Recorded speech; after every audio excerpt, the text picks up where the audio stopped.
बिस्मिल्लाहिर्रहमानिर्रहीम अल्लाहुम्मा सल्ली अला मुहम्मद व अला आलि मुहम्मद। अस्सलाम वालेकुम स्टूडेंट्स। वालेकुम सलाम सर। वालेकुम सलाम सर।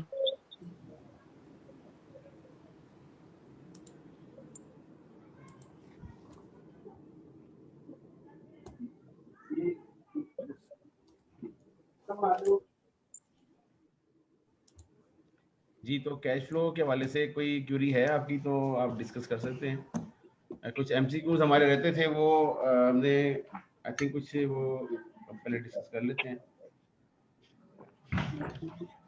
कितने एमसीक्यू हमने कर लिए थे? 17, 18,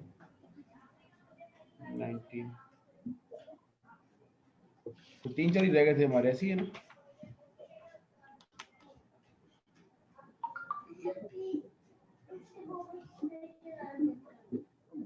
जी जी,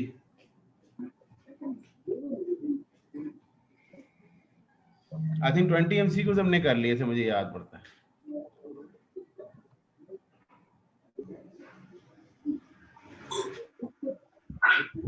हो गए थे सर।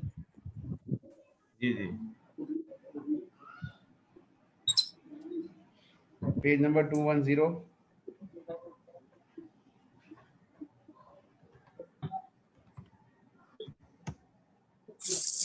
फायदा कोई नहीं है कुछ चलाने का, से छोड़ है।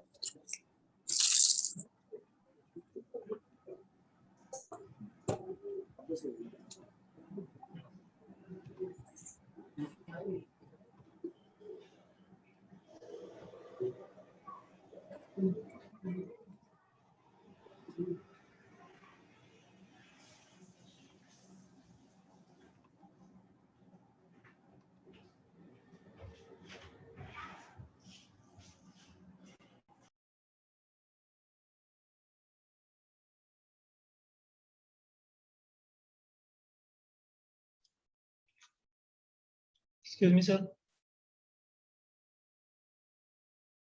जी जी, बताएं। सर एक छोटी सी क्यूरी अगर काइंडली रिजॉल्व कर दे तो। जी जी, ये क्वेश्चन नंबर 6 में सर एक इनडायरेक्ट मेथड में इन्वेस्टिंग एक्टिविटी में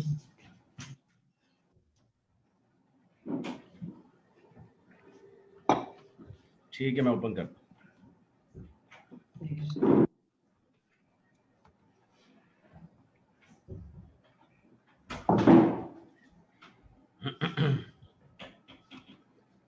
क्वेश्चन नंबर 6 जी, indirect method investing activity. Question number 6 है सर फॉर मी। कंपनी का नाम फेयरचाइल्ड है, ठीक है। हाँ जी जी, बताएं इसमें कौन सी है? इन्वेस्टिंग में sale of long term investment है, ठीक है। Sale of long term investment है 250 से, इसका पूछ रहे हैं। हाँ सर, इसकी कैलकुलेशन किस तरह 250 आती है? हाँ जी, बताता हूँ आपको।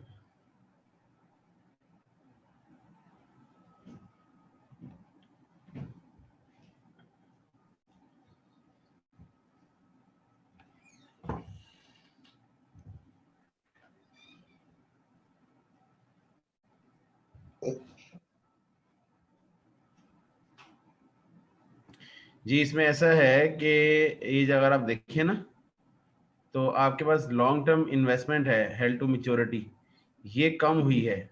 ये कम कितने से हुई है? ये सर 170 से कम हुई है ना?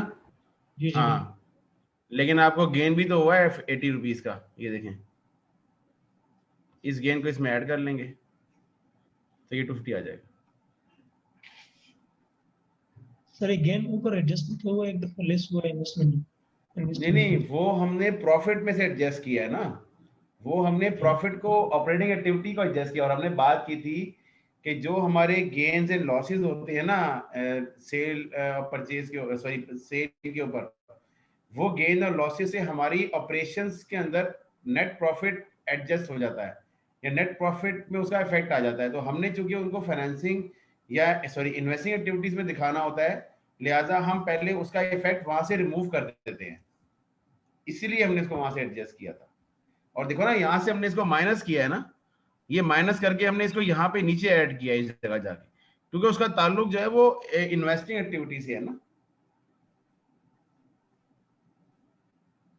अच्छा सर। और दूसरा सर इसी में है, ये डायरेक्ट मेथड में ऑपरेटिंग एक्सपेंस 950 इसकी कैलकुलेशन इज काइंड। इसी सवाल में जी जी डायरेक्ट मेथड में। हाँ तो ये जो फार्मूला है ना, इसी फार्मूले के थ्रू होगी। अच्छा देखिए जरा, इसमें वो कहता है कि ऑपरेटिंग एक्सपेंसेस हमें कितने दिए हुए हैं, यहाँ पे सेलिंग एंड डिस्ट्रीब्यूशन एक्सपेंसेस दिए हुए 930 के दिए हुए हैं, ठीक है।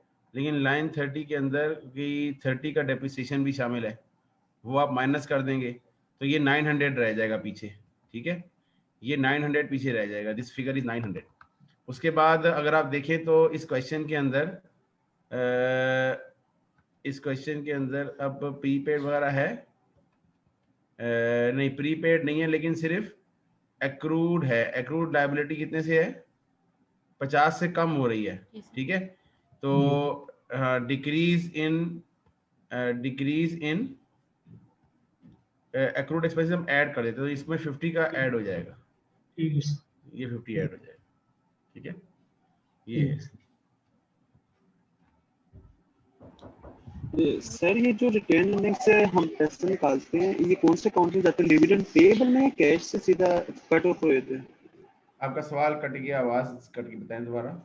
सर ये जो रिटेन अर्निंग को जब हम डेबिट करते हैं तो दूसरा अकाउंट डिविडेंड पेएबल का होता है?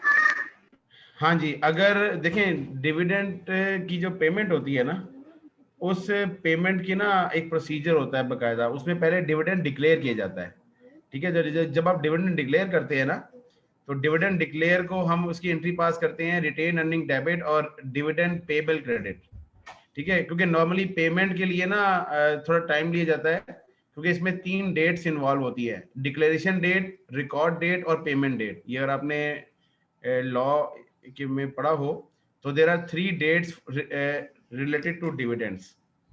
Number 1 date is called declare date. Number 2 is called record date, or number 3 is called payment date.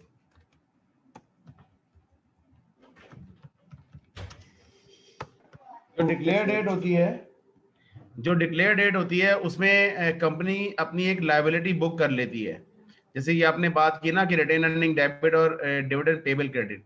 अब कंपनी ने जितने शेयर इशू किए हुए हैं वो तो कंपनी को पता है ना, लेकिन कंपनी को ये नहीं पता कि ये शेयर किस किस के पास हैं और ये इस डिविडेंड का सही हकदार कौन है। उसके लिए क्या होता है, कंपनी मेरे अखबार में अनाउंस करती है कि जी हमने डिविडेंड डिक्लेयर कर दिया है, लिहाजा जिसके पास शेयर्स हैं वो अपने अपने रिकॉर्ड आके अपडेट करवाए रजिस्ट्रार के पास, ठीक है। तो एक रिकॉर्ड डेट दे दी जाती है, फिर वो रिकॉर्ड डेट पे जो भी अपने कंपनी के जो शेयर होल्डर्स हैं वो अपने अपने रिकॉर्ड्स अपडेट करवा लेते हैं। ये टाइम नॉर्मली 2 हफ्ते का टाइम इसके अंदर दिया होता है, और उस डेट को क्या होता है कि शेयर होल्डर्स आइडेंटिफाइड हो जाते हैं कि इन शेयर होल्डर्स को हमने पेमेंट करनी है, और उसके बाद फिर एक्चुअली पेमेंट जो चेक्स हैं या जो भी जिस तरीके से पेमेंट होनी होती है वो फिर उनके नाम हो जाती है। तो ये एक डिविडेंड की पेमेंट का प्रोसीजर होता है।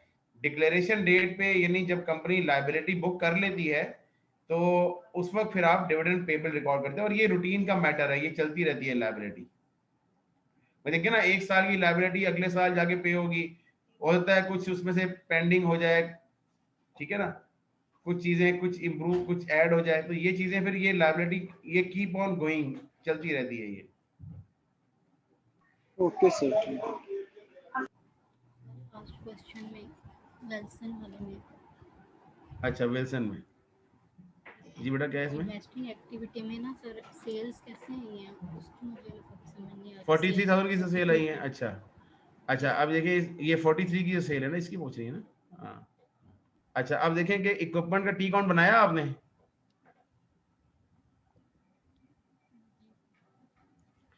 जी इक्विपमेंट का टी काउंट बनाया है, बल्कि यहाँ पे इक्विपमेंट के बारे में ये जो पॉइंट नंबर 4 में बताया हुआ है कि equipment was sold for cash during the year. अच्छा पहले इक्विपमेंट का टी अकाउंट बनाएं जी, इक्विपमेंट का टी अकाउंट बनाएं।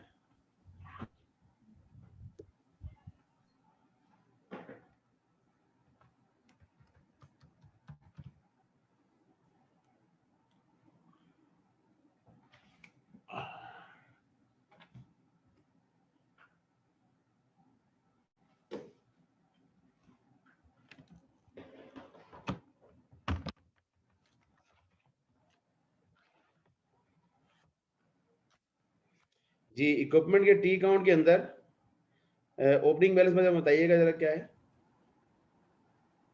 सर 3 मिलियन 4 लाख 34 मिलियन हो गया ना, 3.4 मिलियन। जी सर। और क्रेडिट बैलेंस क्या है?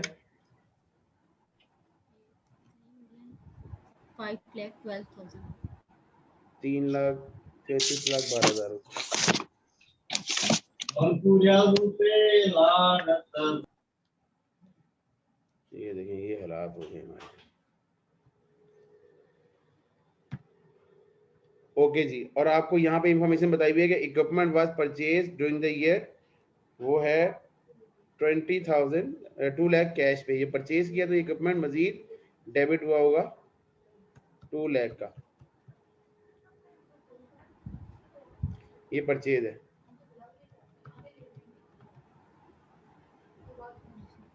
ठीक है, ये आपने परचेज किया है। अच्छा इसके बाद इक्विपमेंट सेल के बारे में कोई इंफॉर्मेशन नहीं है, तो बैलेंसिंग फिगर निकालें, क्या आएगी? 88,000 जी 88,000 सर ये जो इक्विपमेंट ड्यूरिंग द ईयर हमने परचेज किया तो ये ऊपर ये बैलेंस शीट में जो इक्विपमेंट हेड में जो अमाउंट है इसमें ऐड नहीं हुआ। सर एक मिनट, ये जो हमने ओपनिंग क्लोजिंग पुट की है ना, इसके अंदर तो ये परचेज का इम्पैक्ट वो हम बता रहे हैं ना कि तभी तो ये इंक्रीज हुआ है क्लोजिंग, तभी तो क्लोजिंग इंक्रीज हुआ है। जी जी सर ये जो आपने प्रॉफिट बिफोर टैक्स में इसमें लड़के कैसे टैली कर लेते हैं, जबकि ये जो प्रॉफिट बिफोर टैक्स आपका 1,55,000 नहीं है, 1,55,500 है, 500 लिमिटेड है। नहीं इसके अंदर कुछ ना 500 सर ये 500 वहाँ पे ना लिखना आप भूल गए, लेकिन आंसर ठीक है सर। सर ये कैसे होता सर, ये हमें भी तो बताएं ये क्या जादू है। नहीं जादू तो यार पहले वो लिखना भूल गया ना सर। अब पहले ये वाला तो मसला हल कर लें जो ये भी खोला हुआ है इक्विपमेंट वाला, एक तो मसला पहले हल कर लें, उसको भी देख लेते हैं। ठीक है, अच्छा इसमें अब देखें कि equipment was purchase during the year for cash, equipment was sold during the year. ठीक है, और सर ये गेन भी तो आया है ना सेल पे। हाँ गेन भी है। ये टोटल कितना बनता है, इसका बैलेंस फिगर कितनी आती है सेल की? 88,000 है ना, तो इसके ऊपर गेन हुआ है हमारे पास एसेट का 15,000, मतलब कि 1,03,000 का सेल हुआ है एसेट। हाँ बिल्कुल ठीक है, 88,000 आएगा इसका, बस कॉस्ट इसकी इक्विपमेंट की। सिंपल है सर। हाँ एक मिनट इसको देख लीजिए, बिल्कुल सिंपल है। तो ये फिर 43 कैसे आ गया, ये देखना है ना, सेल ऑफ इक्विपमेंट। हाँ असल में ये बिल्डिंग एंड इक्विपमेंट का इकट्ठा ही अकाउंट दिया हुआ है ना, इसलिए मैं कह रहा हूँ 1,03,000 नहीं आएगा ये यहाँ पे? एक मिनट वही बिल्कुल आ सकता है। ये 43 फिर क्या दिया भाई, इसमें देखने तो देना यार, वो 10 लोग इकट्ठे चढ़ाई कर देते हैं, एक मिनट देखने तो देना सर। क्यूमुलेटिव डेप्रिसिएशन लेस करेंगे ना। एक मिनट ये गेन ऑन सेल है, लेकिन आपका जो एक मिनट जो एक्यूमुलेटेड डेप्रिसिएशन का अकाउंट बनाए पहले जरा वो अकाउंट प्रिपेयर करें।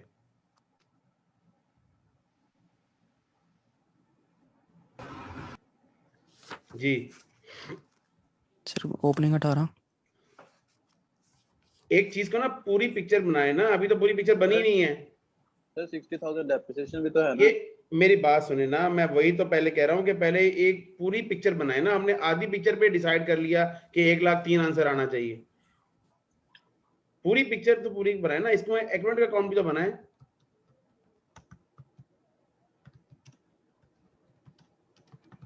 ओके, अच्छा इसका ओपनिंग क्या है? 18 लाख 1.8 मिलियन। और क्लोजिंग क्या है इसका? 1.94 मिलियन 194 मिलियन। ठीक है जी, ये आ गया। अच्छा अब यहाँ पे डेप्रिसिएशन एक्सपेंस कितना है वो क्वेश्चन ने बताया, वो है जी 2 लाख। इसका बैलेंस आ जाएगा 1000। एक मिनट, ये 2 लाख आ गया, और इसका मतलब ये हुआ कि जो ये अभी डेबिट हुआ कितने से हुआ है? 60,000 से। 60,000 से डेबिट, ठीक है, 60 से डेबिट हुआ है। Yes, अच्छा sir. इसका मतलब ये हुआ कि जो इक्विपमेंट आपने सेल किया है उसकी बुक वैल्यू निकालें, इस 88 में से 60 माइनस करें, व्हाट इज द ये बुक आ गया वैल्यू? 28,000 सही है। हाँ, ठीक हो गया। इसलिए मैं कहता हूँ ना कि वो पूरी पिक्चर तो देखे ना, हम असल में हम फतवा पहले जारी कर देते हैं ना कि ये गलत है, ये मसला है। ओके, ये कैरिंग वैल्यू है जी, ये बता कितनी है? 28,000। और इसके अंदर 28,000 के अंदर हम ये गेन का अमाउंट ऐड करेंगे, जो 13,000 का गेन है, ये वाला 13,000 गेन जी, 15,000। ये गेन हमें दिया हुआ है ये वाला जी, ये ऐड करेंगे तो ये 43 बेटा आ जाएगा, जो कि ये 43 आ, ठीक है बेटा। अच्छा अब वो बताएं कि वो बच्चे कह रहे हैं कि जी आपने प्रॉफिट बिफोर टैक्स जो है ना वो गलत लिया हुआ है। अच्छा मुझे जरा ये बताएं, सर सही लिया हुआ है आपने, आप मुझे जरा ये बताएं, मुझे ये बताएं कि इस पूरे सवाल के अंदर कहीं 500 की फिगर नजर आ रही है आपको ऊपर प्लस माइनस में? ठीक है जी जनाब बताएं, ये सारी तीनों शून्य वाली फिगर है, इसमें कहीं 500 की फिगर नजर आ रही है आपको? इसका मतलब ये है कि बंदे ने क्या किया है, जब 2,40,000 में से 85 माइनस किया, 240 में से जब इसने 40 माइनस किया है ना, तो वो गलती से 1,55,500 प्रिंट कर गया गलती से, ठीक है। लेकिन जब चूंकि मैं तो एक्सेल के अंदर वर्किंग कर रहा हूँ ना, मैं तो एक्सेल में इस चीज को एक्सेल में प्लॉट किया था, तो ये 1,55,500 नहीं है, खाली 1,55 है, ठीक है। ओके जी, और कोई सवाल?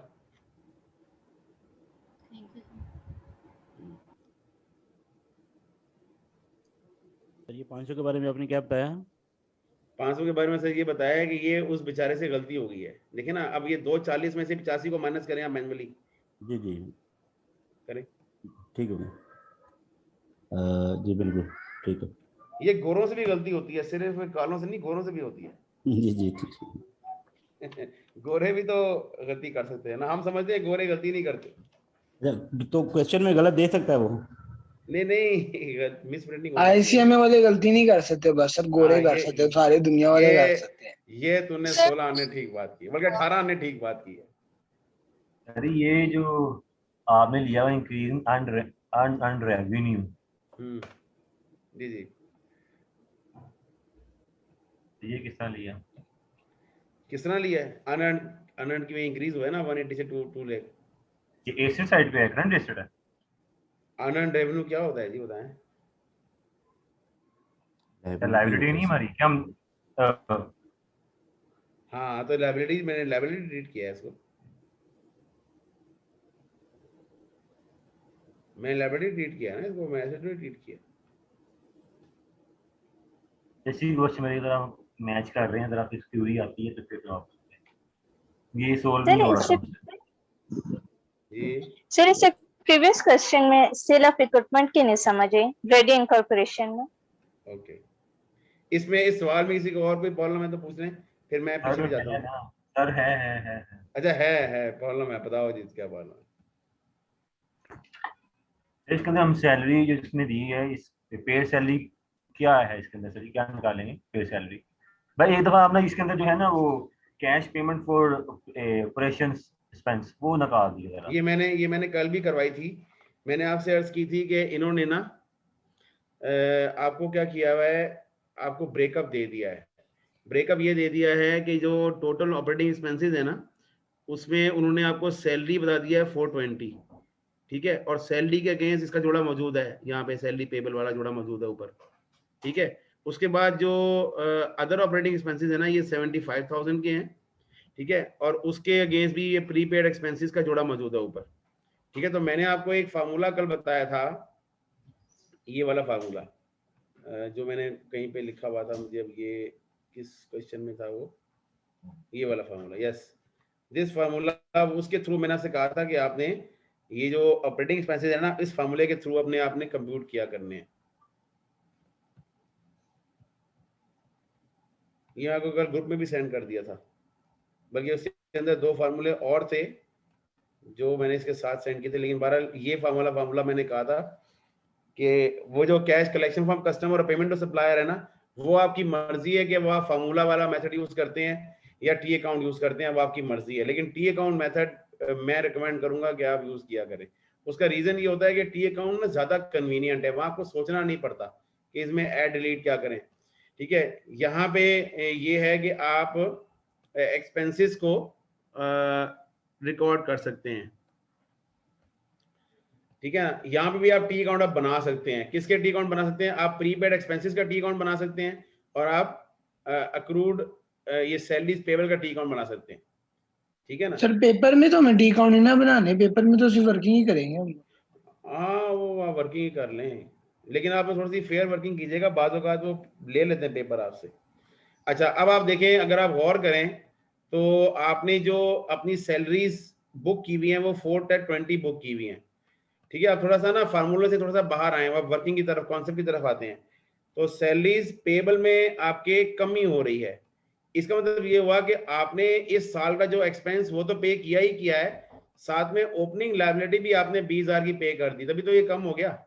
ठीक है, तो आपने टोटल जो पेमेंट किया है वो 420 प्लस 20,000, यानी आपने सैलरीज की जो पेमेंट की है वो आपने एक तो 420 पे की है। ठीक है, उसके अलावा आपने 20,000 प्रीवियसली पे कर दिया, तो टोटल आपने 440 पे कर दिया। ठीक है जी, एक तो ये पेमेंट हो गई। उसके बाद एक पॉइंट, उसके बाद जब आपने देखा ये कि जो अदर ऑपरेटिंग एक्सपेंसेस हैं वो आपके वो है 75,000। ठीक है, other operating expenses, other opex, उसे ओपेक्स भी नॉर्मली कंपनी वाले कहते हैं। अदर जो ओपेक्स हैं वो आपके 75,000 है, लेकिन आप अगर आप गौर करें तो आपका जो प्रीपेड है वो कम हो रहा है। इसका मतलब ये हुआ कि इस एक्सपेंस के अंदर कुछ एक्सपेंस ऐसे हैं जो प्रीपेड की कमी की वजह से बुक हुए हैं, एक्चुअली वो पे नहीं हुए, तो वो आप माइनस कर दें, कितने हैं जी वो 8,000 है। यानी 8,000 के एक्सपेंसेस ऐसे हैं जो प्रीपेड में कमी की वजह से आपने बुक किए हुए हैं, वो एक्चुअली पे नहीं, वो आपने कैश में पे नहीं किया, वो जस्ट प्रीपेड को आपने एक्सपेंस में कन्वर्ट किया, तभी तो प्रीपेड कम हो गया ना आपका 8,000 से। दोबारा ये 75 एक्सपेंस आ गए, 75 एक्सपेंस है, ठीक है ना, और प्रीपेड इसके अंदर 8,000 ऐसा एक्सपेंस है जो कि अगेंस्ट कैश के अगेंस्ट नहीं है, वो प्रीपेड को आपने जस्ट कैश में कन्वर्ट किया और एक्सपेंस में कन्वर्ट किया। ठीक है, वो कितना आएगा ये 67,000। तो हम दोनों को ऐड कर लें, 440 को भी अब ऐड कर लें और 67 को भी ऐड कर लें, तो दिस इज 507। सर अगर हम इसको टोटली जो है प्रीपेड जैसे टी अकाउंट बना लें, अगर हम ये जो टोटली ऑपरेटिंग एक्सपेंसेस इसने कहा है ना, is related prepaid insurance is related to the other expense. अच्छा चलें, मैं उससे कैसे निकलवाता हूँ आपको, उससे कैसे निकलवाता उधर से निकाल देते हैं, मैं वैसे निकाल देता हूँ जी, मैं वैसे बिल्कुल निकाल दूँ। आप एक काम करें, what is the total amount of expenses? ये देख, ये 680 680 में से आप दो चीजें तो पहले माइनस करें ना, 2 लाख डेप्रिसिएशन, 2 लाख डेप्रिसिएशन इसमें से माइनस करें और 15,000 इसमें गेन ऐड करें। करें कितना अमाउंट आ गया? 495 हो गया।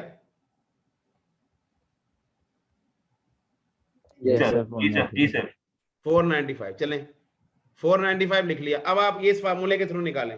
अच्छा, अब मुझे बताएं कि प्रीपेड में इजाफा हुआ है, कमी हुई है? कमी हुई है, कितने से कमी हुई है? 8,000 से। वो ऐड करेंगे, क्या करेंगे इसमें? लेस करेंगे, लेस करेंगे, करें, कर दिए सर 487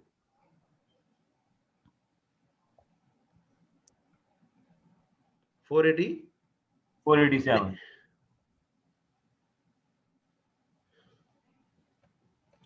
487 नहीं 7,000 से कमी हुई है ना? जी सर। हाँ 8,000 से कमी हुई है ना यार? 8,000 से सर। हाँ 8,000 से कमी माइनस कर दें 8,000 चलें। और उसके बाद एक्रूड एक्सपेंसेस में क्या हुआ है? इजाफा हुआ है, कमी हुई है? कमी हुई है सर। कमी, तो कमी क्या करते हैं? ऐड करते हैं। ये हाँ देखें जी। कमी को ऐड करते हैं, तो ये 8 प्लस 20,000 ऐड करें, करें जरा, आंसर क्या आएगा? 495 माइनस 8। हाँ तो वही आ गया ना, सेम यार। आप इस तरीके से निकाल लो, इस तरीके से निकालो, आंसर तो सेम ही आएगा भाई। यहां से भी 507 ही आ रहा है, ये भी 507 ही आ रहा है, ठीक है।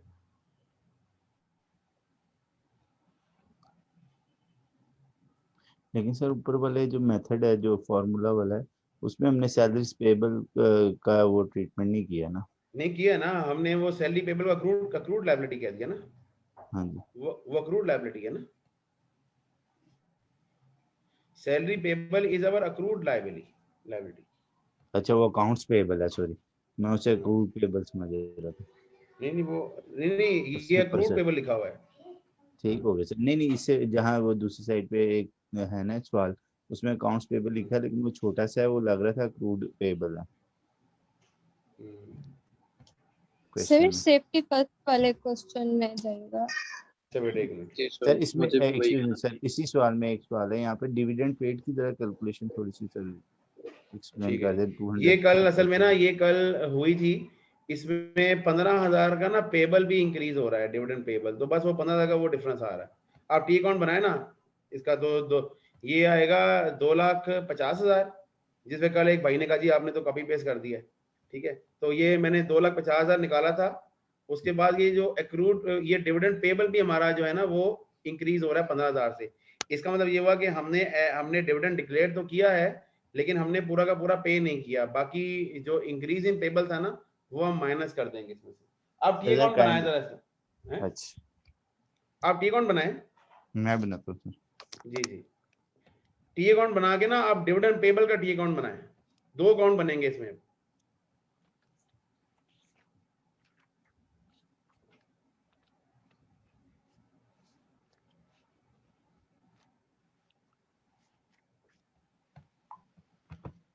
यहाँ पे जो अर्न रेवेन्यू है, सर हमारी करंट लायबिलिटी नहीं है?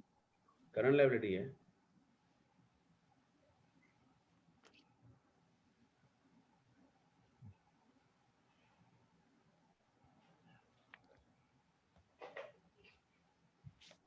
सही। अच्छा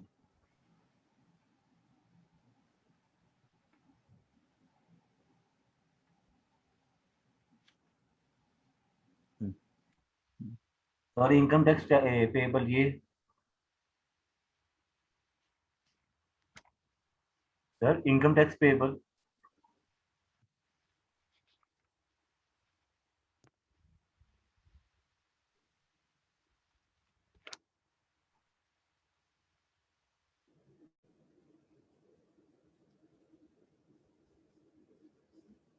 जी जी आप बताएं क्या कह रहे थे आप? इनकम टैक्स पेबल डिविडेंड वाला मसला यासीन साहब हल हो गया? सर मैं बना लूँ टी अकाउंट। जी 2 बनाने हैं, एक आपने रिटेन अर्निंग का बनाना है, एक आपने। हाँ जी। और बाकी जो लोग क्लास में हैं वो भी अटेंटिव रहें, कोई चीजें वो भी क्यूरी पूछें, जरूर पूछें, क्योंकि ये क्यूरीज के ही सेशन है। ठीक हो गया सर, टैली हो गया, ओके हो गया सर, टैली है। उधर डिविडेंड पेबल में रिटेन अर्निंग में 2,50,000 का आएगा और डिविडेंड पेबल में 15,000 का बैलेंस आएगा, वो नेट ऑफ होके 2,35,000 आ जाएगा। Okay sir, tally. Thank you sir. जी जी ये अब हाँ जी आप बताएं, आप कुछ सवाल? Income tax payable, income tax payable का अकाउंट बनाएं। नहीं मैं पूछ रहा हूँ, ये हमारी करंट लायबिलिटी है क्या? Income tax payable current liability है, लेकिन हम उसको वर्किंग कैपिटल के अंदर नहीं लेके आएंगे, वो नीचे ही सेपरेट लाइन। ये तो सेपरेट लाइन आइटम की वजह से ना, ये तो मैंने पहली क्लास में बताया था, बल्कि ये तो बचपन वाली बात हो गई। अब तो 1 मिनट रुके। नहीं उस टाइम फर्स्ट क्लास अटेंड नहीं की थी हमने। अच्छा माशाल्लाह। नहीं मैं फर्स्ट क्लास की बात नहीं कर रहा, मैं ये पीर वाली क्लास की बात कर रहा हूँ जो भी परसों मैंने अटेंड की। ये देखें यहाँ पे मैंने लिखा हुआ है, बल्कि रेड करके मैंने लिखा था, ये तो मुझे याद आ गया। हाँ जी ये देखें, working capital changes excluding accruals for interest and taxes, ठीक है। असल में होता पता क्या है, यहाँ पे जो वर्किंग कैपिटल चेंजेस हम लेते हैं ना, ये सिर्फ उन आइटम्स की लेते हैं जो ऑपरेशन से रिलेटेड है। जो नीचे वाले दो आइटम है, चूंकि सेपरेट लाइन आइटम हमने रिपोर्ट करने होते हैं, तो इनके अक्रूवल्स यहाँ पे एडजस्ट हो जाएंगे ना, इसीलिए अगर इनको यहाँ पे भी एडजस्ट कर दिया, यहाँ भी एडजस्ट कर दिया, तो डबल हो जाएगा ना फिर तो। ठीक हो गया सर। सर वापस क्वेश्चन पे आपसे 2 मिनट दीजिएगा। जी जी क्वेश्चन पे जी सर एक क्वेश्चन था सर मेरा। जी पूछिए सर। अगर हमें सर जिस तरह हम बैलेंस शीट में जो है ना वो WDV जो है ना में current asset non current asset दिए गए हैं, लेकिन हमें ये भी इंफॉर्मेशन दी गई है कि आप जो है जो लेजर डेप्रिसिएशन का लेजर है वो आप सेपरेट बनाएंगे, तो सर फिर उससे क्या करना है? जो उसकी एक्यूमुलेटेड डेप्रिसिएशन ओपनिंग और क्लोजिंग है, तो वो उसकी एसेट की ओपनिंग और क्लोजिंग में ऐड कर देंगे? देखिए, दो तरीके होते हैं। अगर आपको जो अकाउंट, जैसे ये देखिए ना, इधर आपको क्या किया हुआ है, यहाँ पे आपको एसेट का अकाउंट सेपरेट दिया हुआ है और इसका एक्यूमुलेटेड सेपरेट दिया हुआ है। अगर तो ये केस है ना, तो इस केस के अंदर आपको दोनों के टी अकाउंट बनाने हैं, एसेट का भी बनाना है और एक्यूमुलेटेड डेप्रिसिएशन का भी टी अकाउंट अलग बनाना है। अगर तो ये दो आपको अकाउंट अलग अलग दिए हुए, लेकिन बाज़ क्वेश्चंस के अंदर होता ये है, बाज़ क्वेश्चंस के अंदर आपको नेट अकाउंट दिया होता है, यानी इन दोनों को नेट करके डायरेक्ट इंक्रीज डिक्रीज दिया होता है। तो उस केस में अगर आपको डेप्रिसिएशन फाइंड आउट करना होता है ना, तो फिर आप वो सारी की सारी एडजस्टमेंट उसी एक अकाउंट में ही कर देते हैं। ठीक है, इसका एक सवाल ना ICMAP के अंदर आया हुआ है, उसके अंदर जो ICMAP के 6 क्वेश्चंस है ना, उन 6 क्वेश्चंस को जब आप सॉल्व करेंगे ना, तो आपको ये वाला कॉन्सेप्ट क्लियर होगा। ठीक है, ये इस तरीके से हाँ, उसके अंदर आपको एक ही अकाउंट नेट बुक वैल्यू दी हुई है। ठीक है, तो नेट बुक वैल्यू दी हुई थी सर। हाँ, तो नेट बुक वैल्यू जब दी होती है ना, तो फिर आप डेप्रिसिएशन उसी अकाउंट में एडजस्ट करते हैं, आप उसके लिए एक्यूमुलेटेड का अकाउंट नहीं बनाते। नहीं सर, उसमें ये तो है हम डेप्रिसिएशन उसी में करते हैं, लेकिन एक्यूमुलेटेड डेप्रिसिएशन वो भी सर ओपनिंग और क्लोजिंग दी गई है, और उसके तहत हमें इंफॉर्मेशन भी दी गई हुई है कि आप जो है ना बिल्कुल जब आप सेपरेट लेजर आप अकाउंट ऑफ डेप्रिसिएशन।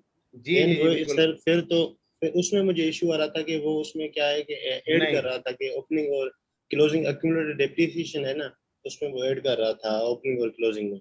जी, उस क्वेश्चन में ऐसा होगा कि जब आपको बैलेंस शीट के फेस के ऊपर नेट दिया हो, लेकिन सप्लीमेंट्री नोट्स के अंदर आपको सेपरेट इंफॉर्मेशन बताई गई हो, तो फिर आप सेपरेट ही बनाएंगे, फिर आप सेपरेट ही बनाएंगे, फिर आप कंबाइन नहीं करेंगे, फिर सेपरेट ही बनाएंगे। फिर तो आपको सेपरेट इंफॉर्मेशन गिवन है ना, फिर तो आप अलग अलग क्यों बनाएंगे, फिर सेपरेट ही बनाएंगे फिर आप। सर इंफॉर्मेशन तो गिवन है, लेकिन वो नेट बुक वैल्यू के तहत दे रहा था मुझे। यहाँ जो भी क्वेश्चन है वो एट द कॉस्ट पे कह रहा है, वो वहाँ पे कह रहा था कि आपके तो आप नेट बुक वैल्यू के तहत जब आप नेट बुक वैल्यू दी होती है ना, तो आप उसकी कॉस्ट भी निकाल सकते हैं ना, बिल्कुल निकाल। हाँ सर, वही इशू हो रहा था कॉस्ट का। हाँ, उसको केस टू केस देखेंगे ना, क्योंकि इस तरीके से जेनेरिक हम आंसर नहीं दे सकते ना। ये जिस तरीके से आप केस टू केस आप वो सॉल्व करें ना, वो क्वेश्चन वो सॉल्व करें, तो फिर उसके सामने उसको देखेंगे। जी यासीन साहब। यस सर जी, नमाज की ब्रेक रह गई आज। हाँ, वो रह गई है यार। ये डिविडेंड पेबल का बता दी गई, ये करंट लायबिलिटी नहीं मर गया? ये लायबिलिटी है, लेकिन ये फाइनेंसिंग एक्टिविटी है ना, वहां पे जाके एडजस्ट होगी। सर जी ठीक है आपकी बात, लेकिन उसने ऊपर पे तो दिया ना, जोरा उसका ऊपर दिया हुआ उसने, तो क्या हमारे तो कैश पे नहीं आएगा, चेंज नहीं आएगा हमारा? तो वो कर लिया ना हमने, 15,000 से उसका इफेक्ट दिखा तो दिया है। कहाँ पे सर दिखाया यार? ये आपने खुद ही तो कल ये क्वेश्चन किया था कि 2.5 लाख बनता है, और आपने 15 से आप अकाउंट बनाया, टी अकाउंट। मैं कह रहा हूँ ऊपर नहीं आएगा, वर्किंग कैपिटल चेंजेस में नहीं आएगा? ये क्या नहीं आएगा? रीजन ये है कि वर्किंग कैपिटल के अंदर सिर्फ वर्किंग कैपिटल के अकाउंट्स आएंगे। ये डिविडेंड पेबल जो है ये फाइनेंसिंग से रिलेटेड एक अक्रूवल है। अच्छा, यानी कि इसका इफेक्ट सिर्फ यहीं पे होगा और कहीं पे नहीं, किसी पूरी स्टेटमेंट में नहीं होगा, ये कहना चाहते हैं ना आप?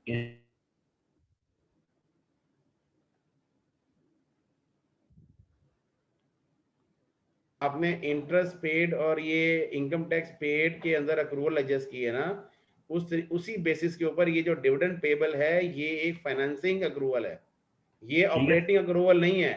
ऑपरेटिंग, ये सिर्फ ऑपरेटिंग अक्रूवल्स हैं, ये जो ऊपर लिखे हुए हैं ये ऑपरेटिंग अक्रूवल्स ऊपर आते हैं, फाइनेंसिंग अक्रूवल्स और ये जो इनकम टैक्स और ये इसके अक्रूवल्स ये नीचे आते हैं। ठीक है, तो यासीन साहब आप 6 बजे तक ब्रेक कर लें, नमाज पढ़ाएं जरा। हैं जी, ठीक हो गया सर, थैंक यू सर। इसी से रिलेटेड एक क्वेश्चन है, ये बस बता दें। आज पूछें। ये सर जो डायरेक्ट मेथड में cash payment for operating expenses है, जी ये जी सर इसमें से ये जो फर्स्ट एडिशनल इंफॉर्मेशन है इसमें से सिर्फ सैलरीज और अदर ऑपरेटिंग एक्सपेंसेस ही क्यों लिए गए हैं, बाकी क्यों नहीं लिए गए? इसलिए कि जो आपका गेन ऑन सेल है ये नॉन ऑपरेटिंग एक्सपेंस है और डेप्रिसिएशन नॉन कैश एक्सपेंस है। ठीक है, हम तो कैश पेमेंट निकाल रहे हैं ना। यस। हाँ, हम तो कैश पेमेंट निकाल रहे हैं।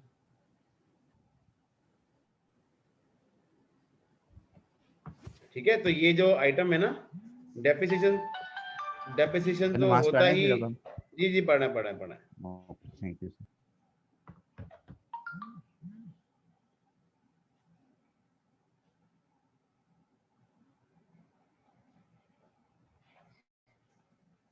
6 PM पे कंटिन्यू करेंगे इंशाल्लाह।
चलें जी स्टार्ट करते हैं, और कोई सवाल आपका है तो पूछें।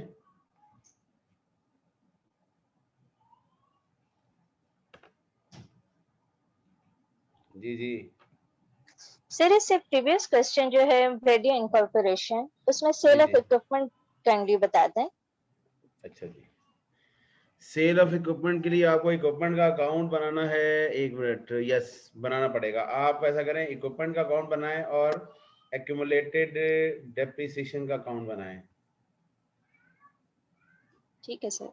ये दो अकाउंट ना मैं बना रहा हूँ सामने, तो ये दो अकाउंट ऐसे हैं जो आप जब आप बना लेंगे ना तो आपके मोस्टली मसले हल हो जाएंगे।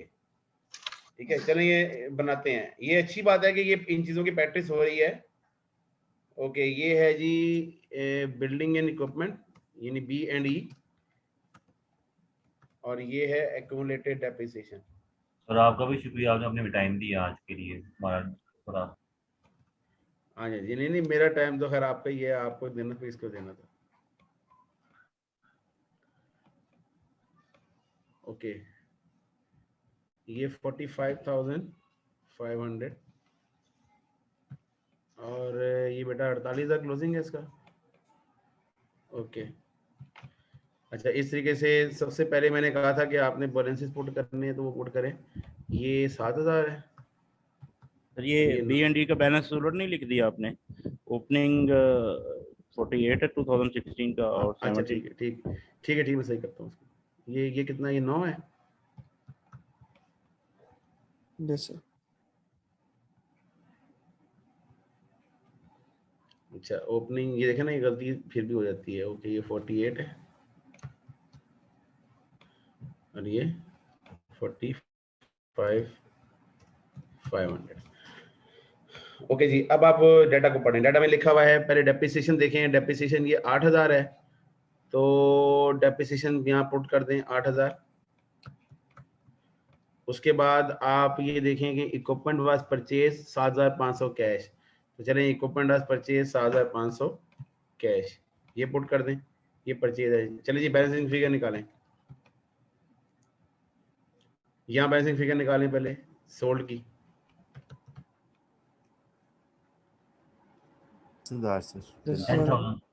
10,000। ओके, 10,000 सोल्ड आ गया। और यहाँ पे इसका बैलेंसिंग फिगर निकालें एक्यूमुलेटेड कितना उसके। जी 6,000 सर, 6,000 सर। 6,000। ओके, ये 6,000 इसका बैलेंस रहेगा। इसका मतलब ये हुआ कि जो एसेट सेल हुआ है ना, उसकी बुक वैल्यू, उसकी बैक वैल्यू कितनी थी? 4,000। यानी इसको आपने किया, इसकी जो कैरिंग वैल्यू बेटा थी वो थी 4,000। ठीक है, 4,000 was the carrying value of the asset sold. ठीक है, और यहाँ पे आप का जो loss of sale of equipment है वो 1,000 रुपया है। इसका मतलब ये हुआ कि आपको 1,000 रुपया, 1,000 रुपये के से रुपए कम मिले हैं, तो आपको 3,000 मिले हैं ना। तो ये जो सेल ऑफ इक्विपमेंट है, यहाँ पे आप क्या करेंगे, 4,000 माइनस 1,000। ये 4,000 माइनस 1,000, ये 3,000। ठीक है बेटा।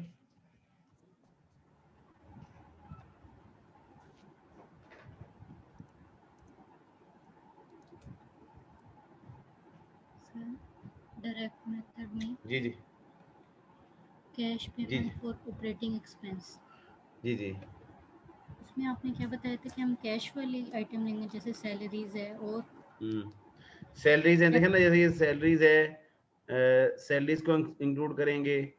ठीक है, और अदर ऑपरेटिंग एक्सपेंसेस हैं। ठीक है, जैसे ये इंक्लूड करेंगे। बिल्कुल यासीन साहब। सर एक छोटी सी रिक्वेस्ट थी, मंडे वाली क्लास मैं मिस कर दी थी किसी वजह से, तो एक छोटा सा अगर ओवरव्यू आप दे देते, वो जो पहली शीट आप दिखाते हैं हमें। अच्छा ठीक है जनरल, हाँ मैं ये एक दफ़ा रिवाइज हो जाएंगी सब चीज़ें। हाँ बिल्कुल कर देते हैं। Thank you sir. बोलना जरा। हाँ जी, सेफ्टी फर्स्ट। यस सर, मुझे भी सेफ्टी वाले क्वेश्चन प्रॉब्लम थी। ये सवाल हो गया? यस सर, ये हो गया था। अच्छा सर उसमें मिस्टेक कर दिया सेफ्टी फर्स्ट में। चलो हो सकता है गलती हो, मैं कौन सा कह रहा हूँ मैंने परफेक्ट किया, हो सकता है गलती हो जी। सर ये ना यहाँ पे गलतियां निकालता हूँ, कुछ क्वेश्चन है हमारे। कोई बात नहीं, वो गलती हो सकती है ना। देखें ये यही तो चीजें होती है कि जब आप इसको कर रहे हैं तो होता है। हाँ जी बताएं, इसमें क्या सवाल है? सर यहाँ पे जो इन्वेंट्री है वो इंक्रीज हो रही है 200 से। सर आपने दोनों को ही ऐड कर दिया सर, यहाँ पे इन्वेंट्री यस सर, निकल हम हो जाएगा। इन्वेंट्री डिक्रीज नहीं करेंगे यहाँ पर। एक मिनट अभी देखने देना। होता है मैंने कैप्शन जो है ना वो, एक मिनट, इन्वेंट्री यहाँ से क्या हो रही है, इंक्रीज हो रही है, और अकाउंट रिसीवेबल डिक्रीज हो रहा है, ठीक है, हो जाएगा हैं 200 माइनस 200 इनका जीरो हो जाएगा ना, ये वाला इसका अकाउंट रिसीवेबल में, यानी कि करंट एसेट में। हाँ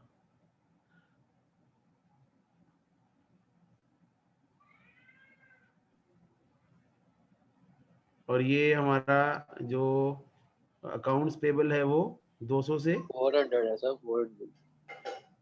जो अकाउंट्स पेबल है वो 400 है। 400। हाँ तो यहाँ पे कितना, यहाँ पे 800 आ रहा है, ठीक है जी। ओके, ये तक कुछ गलती हुई है, ठीक है, इसको सही कर करते हैं। हाँ इसको सही करते हैं, इसको सही करते हैं। एक मिनट, ये हो गया टोटल, ठीक है, ओके, ये टोटल हो गया। इसके बाद ये टोटल हो गया, ठीक है, मुझे एक मिनट से मैं ये फॉर्मूले सही कर लूँ। इसके बाद ये एक मिनट में भाई कर लेते हैं, मेरी अपनी एक साइंस है ना, मेरी अपनी एक साइंस। इसमें इन्वेस्टिगेटिविटी का ये सम हो गया, वो मैं कर लेता हूँ जल्दी से ही, पहले मैं फार्मूले तो इसको दोबारा जिंदा कर दूं, क्योंकि मैंने फार्मूले सारे खत्म किए थे, वो शीट फिर ना गलत हो जाती है। Okay, net cash use provided और यूज आएगा, वो कितना आएगा 2100, और ये 500 इसमें। लो जी, अब फार्मूले जिंदा हो गए हैं इसके, ठीक है सारे। अच्छा जी, अब आप कह रहे हैं कि ये डिक्रीज इन अकाउंट रिसीवेबल क्या करते हैं, हम ऐड करते हैं, और ये अकाउंट रिसीवेबल डिक्रीज हुआ है, ठीक है, अकाउंट रिसीवेबल डिक्रीज हुआ है, ठीक है, और इन्वेंट्री डिक्रीज हुआ है। नहीं तो इंक्रीज को हम लेस करते हैं। जैसा ठीक है, आपसे क्या है, ठीक है, इन्वेंट्री लेस होनी है सर, इन्वेंट्री इंक्रीज हुई है। हाँ, इन्वेंट्री इंक्रीज हुई है, तो उसको क्या करेंगे हम, लेस माइनस 200, उसको माइनस करेंगे, तो वो क्या करेंगे, इंक्रीज। अभी जरा अभी एक मिनट अभी सही करते हैं, इंक्रीज इन इन्वेंट्री, ठीक है, और अकाउंट्स पेबल हमारा डिक्रीज हुआ है 400 से, ठीक है, इसको 400 कर देंगे। अब ठीक हो गया सवाल, yes, now it is correct. Okay, इसको मैं उधर भी अपडेट कर दूंगा, इसको ना आपकी जो शेयर फोल्डर है। मेरा 7100 आ रहा है, 7100 आ रहा है। अच्छा, इसके अंदर वो मेरी वजह से ये इस वजह से आ रहा है जी। किस वजह से आ रहा है सर? मेरा भी 7100 ही आ रहा था। 7100 आ रहा है, ये कंफ्लिक्ट आ रहा है। केड़ा किसमें? ये देखिए 9200 आ गए, यहाँ तक ठीक है, ठीक हो गया। हाँ स्टेप बाय स्टेप चलते हैं। इसके अंदर हमने फिर ये जो अपने किया अकाउंट रिसीवेबल हमने ऐड कर दिया 9400। हाँ, अब इसमें हमने लेस कर दिया। हाँ 600 लेस करें, 600 लेस करेंगे ना। अच्छा, 600 कैसे? 200 ये और 400 ये। सर अगर हम हाल ही 9200 में से 400 लेस कर दें, चलो ठीक है, आगे चलो। 8800 आ गए, ठीक है, आगे 1800 लेस किया हमने। अच्छा, 200 लेस किया, 6900, ठीक है सर, आपस ठीक है, और जिंदाबाद सर। ठीक है। ये मुझे कोई याद करा दे कि मैं अपडेट में, क्योंकि मैं अभी जरा एक जगह बिजी हो जाऊंगा थोड़ी देर में, तो मुझे फिर ना कोई बंदा याद दिला दे। लगा देते हैं, सीआर को साइड ड्यूटी ना लगाया कर, ठीक है, वो तो सीआर कर देगा, अच्छा बच्चा है वो ठीक है, लेकिन हाँ वो कर देगा, ठीक है, वो ही अच्छा, हम सारे अच्छे नहीं है। ओए नहीं, तूने इसको पर्सनल ले लिया है नहीं करे, मजाक कर रहे हैं, सॉरी। कर ले, नहीं वो करना चाहिए यार। इसके देखो ना, चलो फिर कभी किसी सेशन में किसी सेमेस्टर में इंशाल्लाह आगे फिजिकल है मुलाकात ना, होगी। आगे आप ही पढ़ाएंगे ना, आगे भी तो है ना अच्छा एस नहीं लेवल, बेसिक लेवल की जरूर इंशाल्लाह। जरूर वो देंगे तो पढ़ा देंगे जी, हमें वो दें तो हम पढ़ा देंगे। क्या पढ़ा नहीं बस रहे हमने सर?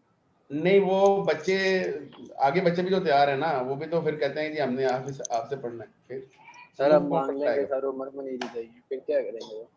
अच्छा चलो ले लें।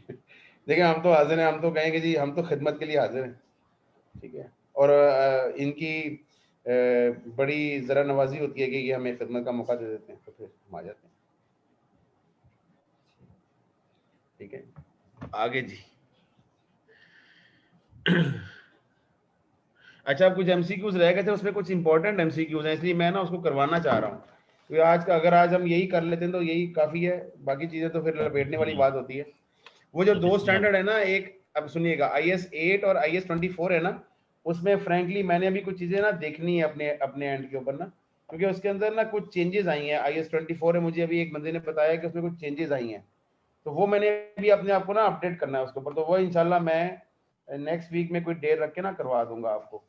और IS 8 इतना मुश्किल नहीं है, IS 8 के अंदर सिर्फ ये 2-3 चीजें हैं, वो हम ना गाहे बगाहे कहीं डिस्कस भी करते रहे हैं। जैसे IS 40 में हमने कोई बात की थी चेंजेस इन अकाउंटिंग पॉलिसीज की, और 2-3 जगह हमने बात की, तो ये ज़िम्नन मेरे पास जहन में आई है, तो वो फिर किसी दिन कर लेंगे। बाकी हमारे कोर्स में ना अगर आप देखें तो एक अब कल हमने इंशाल्लाह शुरू करना है, यानी नेक्स्ट क्लास जो हमारी संडे को होगी, संडे वाली क्लास के अंदर ना हम कोशिश करेंगे कि इनकम टैक्स के स्टैंडर्ड को ज़रा टच करें, और मेरी कोशिश ये है कि टाइमिंग हमारी सुबह की हो जाए, ताकि क्योंकि हम सुबह का टाइम ज़रा ज़्यादा ठंडा ठंडा होता है।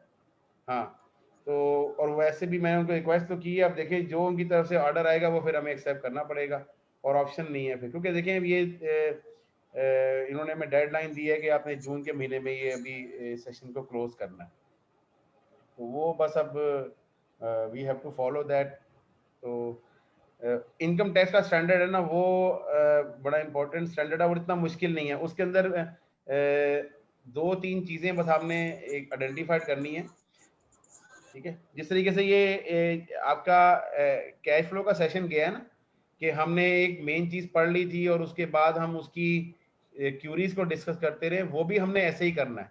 उसमें भी हमने पहले मेन चीज़ पढ़ा के बाद में क्यूरीज पे ही चले जाना है, उसके भी सारे MCQs करने हैं, उसकी कुछ प्रॉब्लम्स मैंने आपको थ्रो कर देनी है, ठीक है, और उन प्रॉब्लम्स के ऊपर फिर हमने डिस्कशंस करनी। तो इसीलिए इसी तरीके से, और देखिए अगर आप देखें यासीन साहब और ये बाकी जो इस वक्त ऑन हैं, कि ज़्यादा जो हमने सीखा है ना वो इन क्वेश्चंस को सॉल्व करके सीखा है। जो हमारा मेन कोर, अगर मैं बात करूं, जो मैंने पहली शीट बताई थी ना, ये वाली शीट, इस पहली शीट के अंदर ज़्यादा सीखा नहीं था हमने, वो जैसे हमने मोटी मोटी बातें सीखी थी।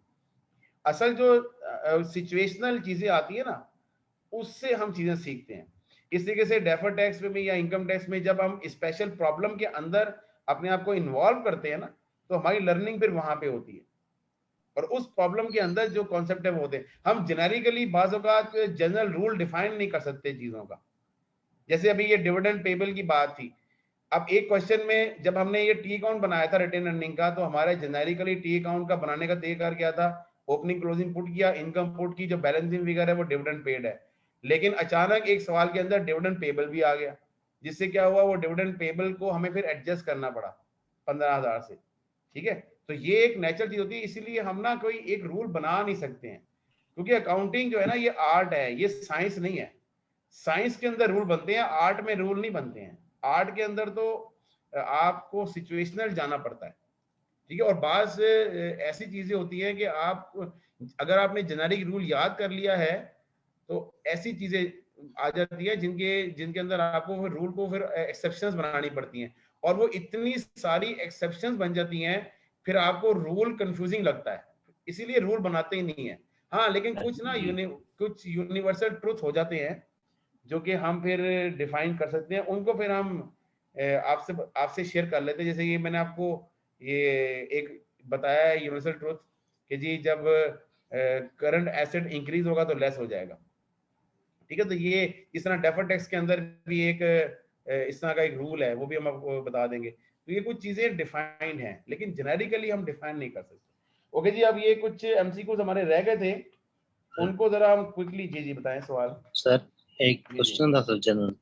जी जनरल। सर ये अगर एक सर मैं पॉइंट पढ़ी थी कि कह रहा था कि cash flow statement just like होता है receipt and payment account. Sir उसका थोड़ा स्केड्यूल बना के दिखाएं। नहीं जी, रिसीट पेमेंट अकाउंट नहीं होता। ये हमने पहला पॉइंट डिस्कस किया था जब हमने कैश फ्लो स्टार्ट किया था ना, तो हमने यही कहा था कि जब आपकी बुक्स के अंदर कैश का टी अकाउंट मौजूद है तो फिर आपको कैश फ्लो की जरूरत क्यों पेश आती है। ठीक है, तो उसका आंसर ये है कि जो कैश का टी अकाउंट होता है ना, वो एक स्टैटिक आइटम है। उसमें इन और आउट को शो किया हुआ है, लेकिन ये नहीं शो किया हुआ कि ये इन एंड आउट का एक्चुअल रीजन क्या है। कॉजेशन फैक्टर्स नहीं बताए हुए। ठीक है, वो एक्टिविटीज डिफाइन नहीं है जो कैश को जनरेट कर रही हैं। तो एक जो यूजर है फाइनेंशियल स्टेटमेंट का, उसको तो ये चाहिए ना कि मेरी कंपनी जिसकी मैं एनालिसिस करने लगा हूं उसकी फ्यूचर कैश फ्लो की जनरेशन के सोर्सेस क्या क्या हैं, उसको तो वो आइडेंटिफाई करना है ना।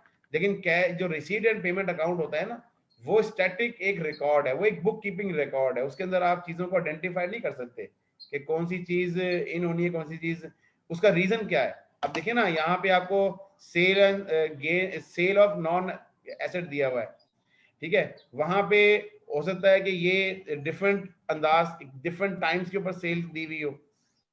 ठीक है, एक्टिविटीज में डिफाइन किया हो। फिर यहाँ पे एक इंफॉर्मेशन ये भी बताई जाती है कि ये आपकी एक्टिविटी कैश जनरेट कर रही है, ये एक्टिविटी कैश जनरेट नहीं कर रही है। ठीक है, इसलिए ये फॉल्स है कि it is not like a receipt and payment account. It is a dynamic report. It is a you can say a lively report. It is a report, not an account.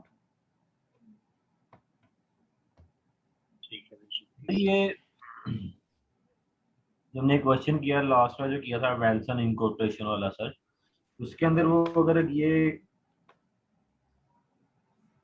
Prepaid insurance is totally related, मतलब कि ये prepaid insurance is, नहीं तुम्हारी आवाज cut गई है सारी।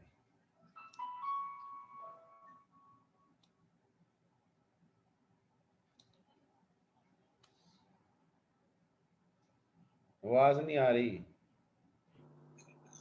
Sir. अगर यहाँ पे कैश पेमेंट को हम ऑपरेटिंग एक्सपेंसेस आप कैलकुलेट करते हैं सर, अगर इसको टी अकाउंट से कैलकुलेट करना हो तो हो सकते हैं? टी अकाउंट से हो सकते हैं, लेकिन अब देखें ना, अब यहाँ पे इस क्वेश्चन के अंदर अक्रूवल भी दिए हुए हैं और प्रीपेड भी दिए हुए हैं। अच्छा, अगर आपको ना ये पता है कि ये मेरा जो अक्रूवल है या ये प्रीपेड है किस एक्सपेंस के लिए रिलेटेड है, तो फिर आप उस का टी अकाउंट बना सकते हैं। ठीक है ना, उस एक्सपेंस का टी अकाउंट आप फिर बना लें। सर सेफ्टी फर्स्ट में तो अक्रूवल और प्रीपेड नहीं है, उसका बना के दिखाइएगा जरा। सेफ्टी फर्स्ट में, अच्छा वहां पे क्या है जी? मैंने कहा उसमें नहीं है प्रीपेड और अनअर्न्ड वगैरह जो भी अक्रूवल है। अच्छा एक मिनट देखते हैं ना, ये खुल तो जाए यार, ये मसला। सेफ्टी फर्स्ट में क्या है? सेफ्टी फर्स्ट के अंदर कि आपके जो एक्सपेंसेस हैं यहाँ आपको दिए हुए हैं 15,000, ठीक है ना, और जो आपका डेप्रिसिएशन है वो है, ये तो सिंपल है ना यार, इसमें तो मसला ही कोई नहीं है। अब आप देखिए ना, मेरी बात सुने, आपके जो एक्सपेंसेस हैं उसके अंदर ये दोनों का इम्पैक्ट भी शामिल है ना, ये जो दो लॉसेस है, तो एक्सपेंसेस हैं कितने आपके? 15,000 है। 15,000 में दोनों को माइनस कर दें, इन दोनों को माइनस कर दें।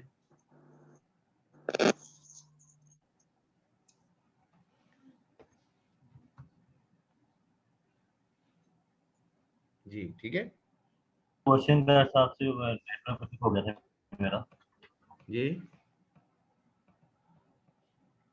सर। वो क्वेश्चन मैं आपसे कर रहा था कि जो लास्ट जो क्वेश्चन था वेल्सन इनको जब भी हमने जिसका ये भाई को समझ आ गई है 15,000 वाली की? जो एक मिनट आप थोड़ा सा, एक मिनट, ये जी सर आ गया सवाल। ओके आगे वेल्सन वाले में आ जाए जी, बताएं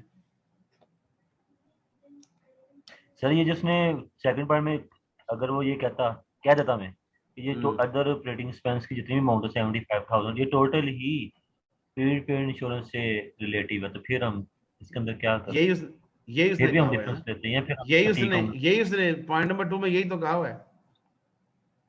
अच्छा क्या कहा उसने, ये कि रिलेटेड है। अच्छा हम टी काउंट बना कर नहीं निकाल सकते इसको? टी अकाउंट बना लेना इसका, प्रीपेड का टी अकाउंट बनाए टी अकाउंट प्रीपेड का। 83,000 बैलेंस आ रहा है उसका हैं? 83,000 बैलेंस आ रहा है वहां से। कैसे आ रहा है यार इसमें? प्रीपेड का टी अकाउंट बनाए यार।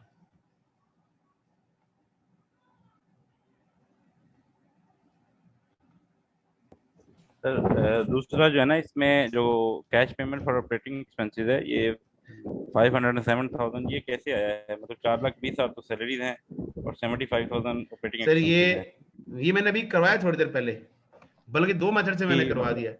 दोबारा करवा दूं? थोड़ा सा कंफ्यूज हो रहा हूँ जी, थोड़ा सा ये कोई बात, कंफ्यूज नहीं होना आप। चले पहले तो ये ऊपर जो फार्मूला लिखा हुआ ना इससे करते हैं, ये ऊपर फार्मूला लिखा हुआ है, ठीक है। अच्छा पता क्या हम क्या करते हैं, मेरी बात सुने, हमने अपनी जिंदगी खुद मुश्किल की हुई है। यासीन साहब इससे एग्री करेंगे। वो कहे हमने जब कह दिया कि ये वाला फार्मूला यूज कर ले तो बस खत्म होगी बात, इसमें टी अकाउंट का क्यों इन्वॉल्व कर रहे हैं? ठीक है, सबसे आसानी यही है।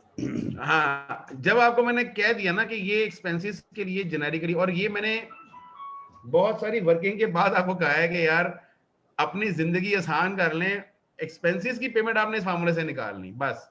टी अकाउंट को थोड़ी देर के लिए ना देखें, जब आप जितने सवालों की प्रैक्टिस करेंगे ना आपके कॉन्सेप्ट खुद डेवलप होंगे और आप खुद टी अकाउंट बना लेंगे, क्योंकि आप ऑलरेडी जानते हैं। लेकिन जब आप इनिशियल स्टेज के ऊपर जहां पे आपके कॉन्सेप्ट बिल्ड हो रहे होते हैं और वहां पे आपको एक ही चीज मल्टीपल सोर्सेज से करने को अगर आप ट्राई करते हैं ना तो कंफ्यूज हो जाते हैं आप, ठीक है। अभी फिलहाल मेरा आपको मशवरा ये है कि अभी एक्सपेंसेस की पेमेंट के लिए ना ये वाला फार्मूला आप यूज करें। मैं अब वो करवाता हूँ, देखिए यूज मैं टी अकाउंट भी बनवा दूंगा आपको, मैं टी अकाउंट के थ्रू भी बनवाऊंगा, ठीक है। मैं इसको 3 तरीके से कैलकुलेट करवाऊंगा, 3 तरीके का आंसर सेम आएगा, ठीक है। मैं इसको करूंगा पहले इस फार्मूले से, फिर मैं करूंगा इंडिविजुअल अकाउंट को एडजस्ट करवाऊंगा उससे, और फिर मैं टी अकाउंट के थ्रू करवाऊंगा। तीनों से आंसर 407 ही आया। मैं आपको लाके दिखाता हूं। चलें जी, पहले अप्रोच ये वाला फार्मूला। इस फार्मूले के लिए सबसे पहले हमने ये जो हमारा 6,80,000 है ना, इसमें से इम्प्योरिटीज को माइनस करना है या इम्प्योरिटीज को एडजस्ट करना है। इम्प्योरिटीज क्या होती है? ये 2 इम्प्योरिटीज हैं, ये 2 इम्प्योरिटीज हैं, डेप्रिसिएशन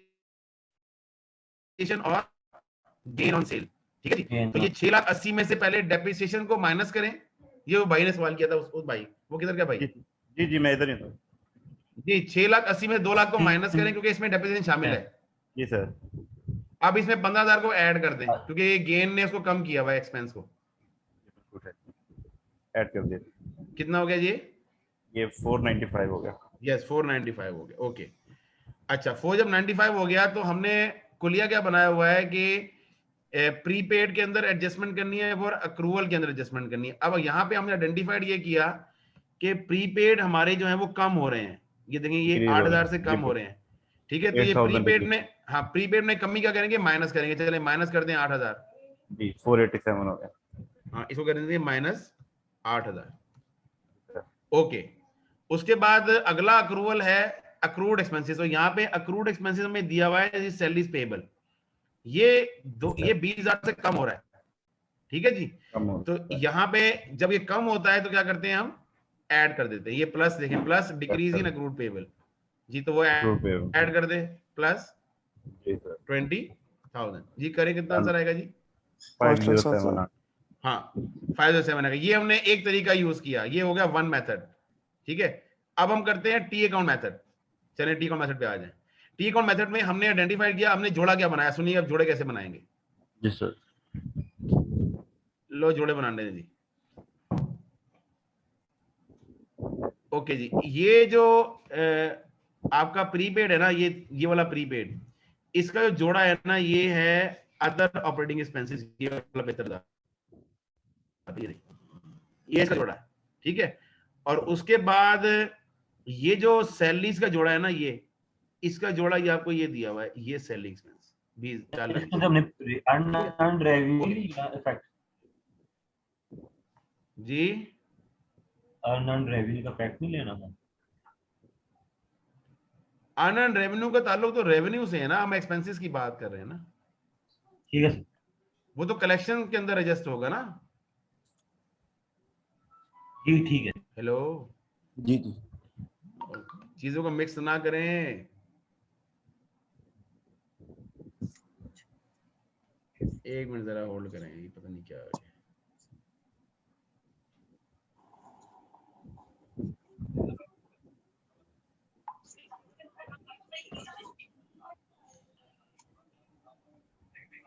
अच्छा चले जी, अब इसका अब अच्छा एक और बात, जब आपने अकाउंट बनाने तो आपने रियल अकाउंट बनाने होते हैं, ये नहीं बैलेंस शीट अकाउंट बनाने होते हैं।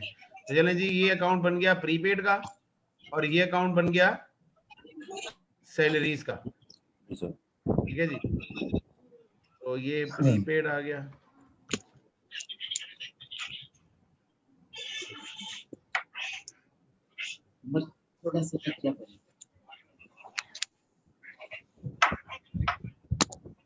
सैलरीज पेबल, ओके जी।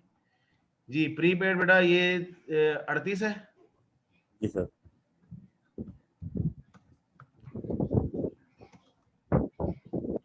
और 30,000। 30 है सर। 30 है। जी सर। अच्छा उसके बाद आपने क्या किया, आपने पेमेंट की है। जी। ठीक है। अच्छा जब आपने पेमेंट की तो क्या एंट्री पास करते हैं, प्रीपेड, प्रीपेड डेबिट और कैश पेमेंट। हाँ, तो ये जो प्रीपेड है, एक्चुअली ये प्रीपेड के अंदर कोई अकाउंट ऐसा है, ये क्रेडिट हुआ है। ठीक है ना सर ये मोटाइज हुआ है, ये सर अकाउंट क्रेडिट हुआ होगा। जी सर। हाँ प्रीपेड अमोर्टाइज हो गया ना। कितने से अमोर्टाइज हुआ है? 8,000 से। बताएं वो बैलेंस हैं, एक्सपायर हो गई ना, मतलब वो प्रीपेड इंश्योरेंस थी तो वो उसके बाद हाँ एक्सपायर। यस जी, एक्सपायर कितने से हुई है वो बैलेंस ही निकाल लेना इसका। एक्सपेंस टू प्रीपेड होगा ना एंट्री। हाँ हाँ, तो एक्सपेंस डेबिट प्रीपेड कितने से क्रेडिट हुआ होगा? 8,000 से क्रेडिट हुआ होगा ना। जी जी यस सर। जी समझ यहाँ पे। हाँ ये 8,000 से क्रेडिट। अब सुनिएगा, ये जब 8,000 से क्रेडिट हुआ तो इसका मतलब ये हुआ कि आपने एंट्री क्या पास की है? आप एंट्री बताएं क्या की है? एक्सपेंस डेबिट, एक्सपेंस डेबिट, कौन सा एक्सपेंस डेबिट, कौन सा expense debit? Other operating expense, other operating expense, ये अदर ऑपरेटिंग एक्सपेंस डेबिट। इसका मतलब ये हुआ कि जो 75,000 है ना, ये अदर ऑपरेटिंग एक्सपेंस, इसमें से 8,000 वो ऑपरेटिंग एक्सपेंस है जिसके कोई कैश की पेमेंट नहीं हुई भी, वो उसके अंदर प्रीपेड का एक्सपायर्ड मौजूद है। तो 75,000 में से 8,000 माइनस कर दें, 67,000 एक्सपेंसेस वो हैं जो जिसके अगेंस्ट पेमेंट हुई हुई है। ये कैश पेमेंट्स हैं, ये कैश अदर ऑपरेटिंग एक्सपेंसेस है, अदर ऑपेक्स है। ठीक है, अदर ऑपेक्स कितने हैं? 67,000। ये कैसे निकाला आपने? ये ऐसे निकाल लिया कि जो आपके एक्सपेंसेस है ना, एक्सपेंसेस बुक हुए हुए हैं, उस एक्सपेंस, बल्कि उस एक्सपेंस का टी अकाउंट भी बना सकते हैं, आपके एक्सपेंसेस का टी अकाउंट बनाएं और उसके अगेंस्ट इसको एडजस्ट करें, एंट्री पोस्ट कर दें। जब एंट्री पोस्ट करेंगे तो बाकी जो है 67,000 रुपए, ये वो एक्सपेंसेस है जिसके अगेंस्ट कैश की पेमेंट हुई हुई है। ठीक है जी। अच्छा ये 67,000 आप अलग से कहीं नोट कर लें, ये मैंने इसको ना यहाँ पे रेड कर दिया, चले इसको मैंने ग्रीन, चलें ये इसको बॉक्स में बना दिया। अब आप आ जाए सैलरीज पेबल के अंदर। ठीक है जी, सैलरीज पेबल के अंदर आ जाए तो सैलरीज पेबल के अंदर जो आपका अकाउंट है, जी सर, वो ओपनिंग कितना है? 1,20,000 जी 120 और क्लोजिंग है 100 1 लाख। और आपने एक्सपेंस कितने से बुक किया हुआ है सैलरीज का? 4,20,000 4,20,000 एक्सपेंस बुक किया। चलिए अब इसकी कैश पेमेंट निकालें। ये इधर क्रेडिट साइड में नहीं आएगा 4,20,000? हाँ क्रेडिट पे आएगा। ठीक है, क्रेडिट पे आएगा सारा ही।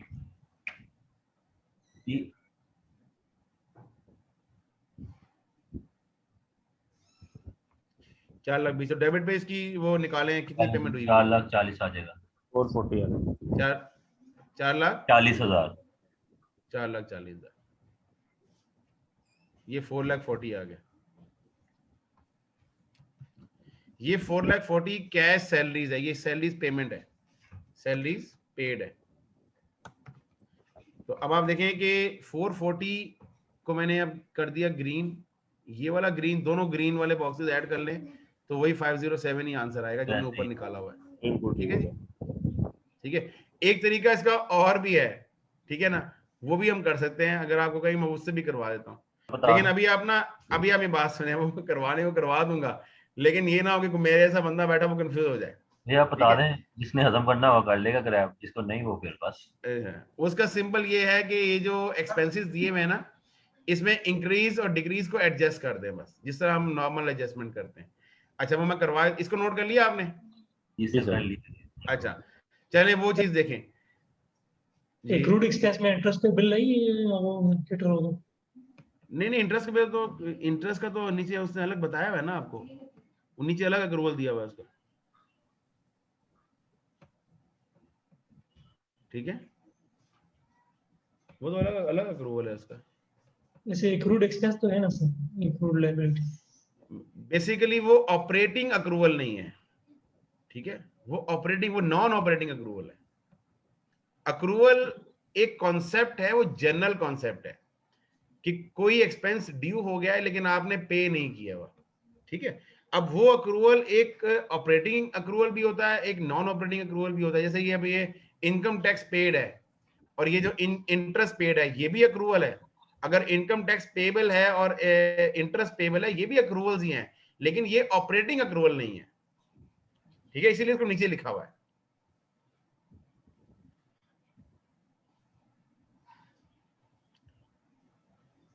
और ये जो वर्ड मैंने यूज किया ना, ये ऑपरेटिंग अक्रूवल नहीं है, इसका मतलब ये नहीं है कि वो ऑपरेटिंग एक्टिविटी में नहीं आएगा। उसका मतलब ये है कि ये बिजनेस ऑपरेशंस, जो बिजनेस की नॉर्मल कोर्स की एक्टिविटीज है ना, ये उनसे रिलेटेड नहीं है। बिजनेस की एक्टिविटीज जो नॉर्मल बिजनेस एक्टिविटीज है ना, ये उनसे रिलेटेड, ये फाइनेंसिंग और लेजिस्लेटिव अक्रूवल्स है। सर ये अदर ऑपरेटिंग एक्सपेंस की एक्रूवल की डायरेक्ट और इनडायरेक्ट में किस तरह की ट्रीटमेंट होगी? ये तो सेम ही है ना, जैसे मैंने बताया था कि ये जो देखिए ना, ये वाला जो ये पेमेंट है और ये तो सेम ही होती है ना, इसके अंदर कोई चेंज नहीं है। नो ट्रीटमेंट, सेम ट्रीटमेंट दोनों में। ये दोनों अदर ऑपरेटिंग एक्सपेंस है।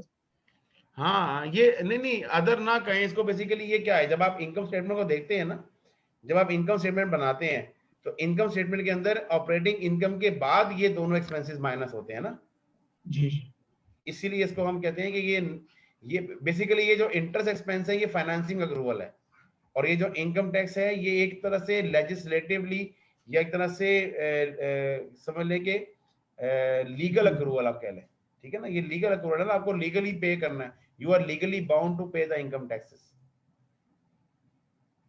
ठीक है जी। ठीक है, ओके जी, और कोई सवाल? वो तरीका बता रहे थे आपने ऊपर, वो तरीका बता दो, मैं क्या भूल गया होना है, वो नहीं भूल गया, वो ऐसा बंदा है वो भूलता नहीं कोई चीज। चलो जी, इल्म हासिल करना चाहिए चाहे ठीक है हमारे सामने इल्म का बहार बैठा और नहीं, ठीक है ठीक है ठीक। मैं भी नहीं बोला था, मैं भी चेक ही कर रहा था कि तुम्हें याद है कि नहीं याद। नहीं सर आप बता दें ताकि मतलब जो है ना वो फिर ठीक है, नहीं कोई तो ध्यान मेरा ही जाएगा ना। हाँ जी बिल्कुल, नहीं सही बात है। देखिए चीज देखिए जी, आप मुझे बताएं ये टोटल अदर ऑपरेटिंग एक्सपेंस हैं कितने? 75,000 अदर ऑपेक्स, अदर ऑपेक्स ये है जी 75,000। बैठो जरा के बैठो, 75, ठीक है जी। अच्छा अब आप देखें, अगर आप गौर करें तो ये जो प्रीपेड इंश्योरेंस है ना, ये 8,000 से कम हुआ है, ठीक है, ये 8,000 से कम हुआ है ना। 8,000 से कम का मतलब ये है कि ये एक्सपायर्ड हुआ है, ठीक है। जब ये एक्सपायर हुआ है ना, 8,000 से कम वो ये एक्सपायर हुआ है, तो ये इसके अंदर इसका इंपैक्ट शामिल है एक्सपायरी का। तो इसका मतलब ये हुआ कि इसके दो हिस्से हैं। एक हिस्सा वो है जो एक्सपायरी से रिलेटेड है, यानी इट इज इसमें जो एक हिस्सा है that is expiry of prepaid, वो कितना है ₹8,000, वो 8,000 है। और जो बैलेंसिंग फिगर है, अच्छा बैलेंसिंग फिगर ना बीटा से शो किया जाता है, बीटा, ये बीटा का साइन इधर बन जाएगा लेकिन बीटा का साइन, बैलेंसिंग फिगर क्या है 67,000, 67, वो है कैश फिगर 60 ये स्पेलिंग ठीक कर लिया करें बाद औकात। ये बैलेंस फिगर कैश है, तो ये देखिए ना, ये कैश हमारा जो ओपेक्स है ना, ये कैश 67,000 है। अब इस तरीके से आप उधर भी आ जाए, सैलरीज के अंदर ही आ जाए, सैलरीज एक्सपेंस।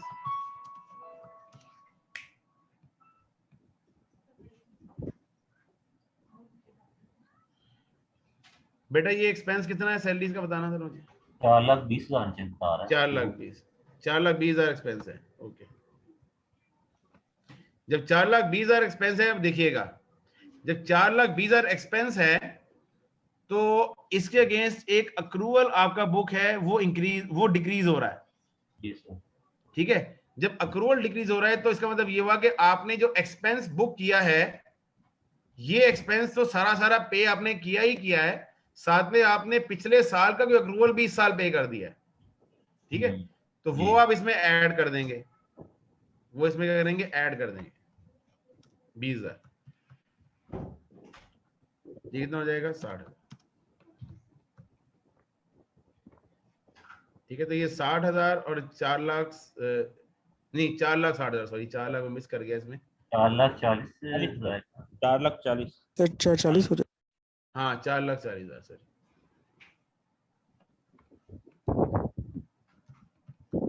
ओके, ये 4,40 और जी जी भाई कंप्लीट आप हैं, मैं कर लें कंप्लीट की क्वेश्चन करता हूँ। हो गया ना, ठीक। अच्छा, अगर इसके अंदर आपने ये इसके भी ऊपर वाले अदर ओपेक्स के आपने सिर्फ 2 किए हैं, सब डिवीजन किए हैं, ठीक है ना, एक तो हमने कैश की कर ली। अच्छा, अगर हमारे पास क्वेश्चन के बैलेंस शीट के अंदर अगर एक से ज्यादा प्रीपेड होते हैं एक्सपेंस, कोई प्रीपेड रेंट होता, प्रीपेड और, तो फिर इसके ज्यादा सब डिवीजन है चीज। हाँ, उसके लिए फिर आपको अदर ओपेक्स के अंदर आइटम वाइज डिटेल बताई होती। ठीक है ना, कि उस, हाँ इतना वैसे डिटेल सवाल आपके लेवल पे आएगा नहीं, क्योंकि वो पीछे लेवल पे टेस्ट हो गया होगा। ये तो आपसे जरा मोटी मोटी बात ही टेस्ट करेंगे। वैसे आ भी सकता है, वैसे ये बात मैंने वैसे मुझे इसको वापस ही लेना पड़ेगा इस अल्फाज को, पता लगे जी कोई केस बने, सर ने कहा जी तो ये तो आएगा नहीं, तो हमने किया ही नहीं, तो हम फेल हो गए। ऐसे मेरे तो नहीं रहना भाई, जागते रहना, आंखें ना बंद करना। हाँ जी हाँ जी। अगर ये इसकी ऑपोजिट सिचुएशन होती कि ये वो कहता कि जी प्रीपेड इंश्योरेंस जो है ना अदर एक्सपेंस में शामिल नहीं है, अच्छा, तो फिर हमारा ये 75,000 टोटल इधर आ जाना था इसमें। हाँ जी, तो फिर प्रीपेड किस में शामिल है, फिर आप बताएं प्रीपेड का ताल्लुक किस एक्सपेंस कहां जाना था जी? हाँ, मैं ये पूछने लगा था कि अगर इस तरह हो तो फिर प्रीपेड का क्या जस्टिफिकेशन होगी? ऐसा होगा नहीं ना, क्योंकि प्रीपेड किसी ना किसी एक्सपेंस के अगेंस्ट तो हिट करेगा ना, वो किसी ना किसी एक्सपेंस को तो हिट करेगा ना। अब ये क्या देगा फिर के इंश्योरेंस एक्सपायर्ड हो गई है, वो फिर मतलब लहदा से बता देगा? वो अलग से बताएगा, बिल्कुल बताएगा, अलग से बताएगा। मतलब उसको फिर हम क्या करेंगे? उसको उसी एक्सपेंस के अगेंस्ट एडजस्ट करेंगे। जिस तरह यहाँ मैंने 2 एक्सपेंसेस को लिया है ना, यहाँ मैंने 2 एक्सपेंसेस को लिया है, वहां पे आपको मल्टीपल एक्सपेंसेस को फिर एडजस्ट करना पड़ेगा। हाँ जी, फाइनली उसने आना ऑपरेटिंग एक्सपेंस में ही है। हाँ जी, हाँ, इसीलिए फिर हम ऑपरेटिंग एक्सपेंसेस को हम इकट्ठा कर लेते हैं ना। Right sir, right sir. ये प्रीपेड एक्सपेंस इंक्रीज कर रहा होता तो फिर हम इसको 75,000+ में ऐड करते थे ऐसे। हाँ जी, फिर तो पेमेंट ज्यादा की है ना आपने, एक्सपेंस बुक किया, पेमेंट ज्यादा की, फिर ऐड कर देते। देखिए हमने बात सारी वही जाती है कि हमने कैश आइटम्स को ज्यादा करता है। हाँ जी सर, अगर पिछले साल का कोई एक्सपेंस है जो हमारी एक्रूड लायबिलिटी बन जाती है और इस साल उसका कोई एक्सपेंस नहीं होता उस अकाउंट का, जैसे अगर इस साल की सैलरी नहीं होती इनकम और वो सिर्फ हमारी बैलेंस शीट में एज अ लायबिलिटी कम हो रही है, तो डायरेक्ट मेथड में उसको कहाँ पे रिपोर्ट करेंगे? नहीं, इतना मुश्किल सवाल किया, दोबारा पूछना। ये क्या किया है कि पिछले साल का कोई अक्रूवल था, वो इस साल, एग्जांपल बनाओ इसकी, बनाओ एग्जांपल। सर, अगर पिछले साल सपोज के हमारे पास सैलरी एक्सपेंस है, वो हमारी लायबिलिटी क्रिएट हुई है 40,000 की, ठीक है, और इस साल वो बैलेंस शीट में 20,000 आ रही है, ठीक है, कम होगी ना, ठीक है, यस सर। सर लेकिन इस साल सैलरी का कोई एक्सपेंस नहीं हुआ, तो वो ऑपरेटिंग एक्सपेंस में शो नहीं हो रही, तो फिर हम क्या करेंगे, उसको जीरो लिखेंगे, ऑपरेटिंग एक्सपेंस जीरो होगा, और जीरो में वो इंक्रीज को हम क्या करेंगे, वो डिक्रीज को ऐड कर देंगे, तो 0 + 20, तो 20 की पेमेंट आ जाएगी। ठीक है, जबकि वो हमारा इस साल का एक्सपेंस नहीं होगा, लेकिन हम बना देंगे उसे कैश के हवाले से। तो हमारा एक्सपेंस है ना, कैश बेसिस में तो पेमेंट तो हमारी गई है ना।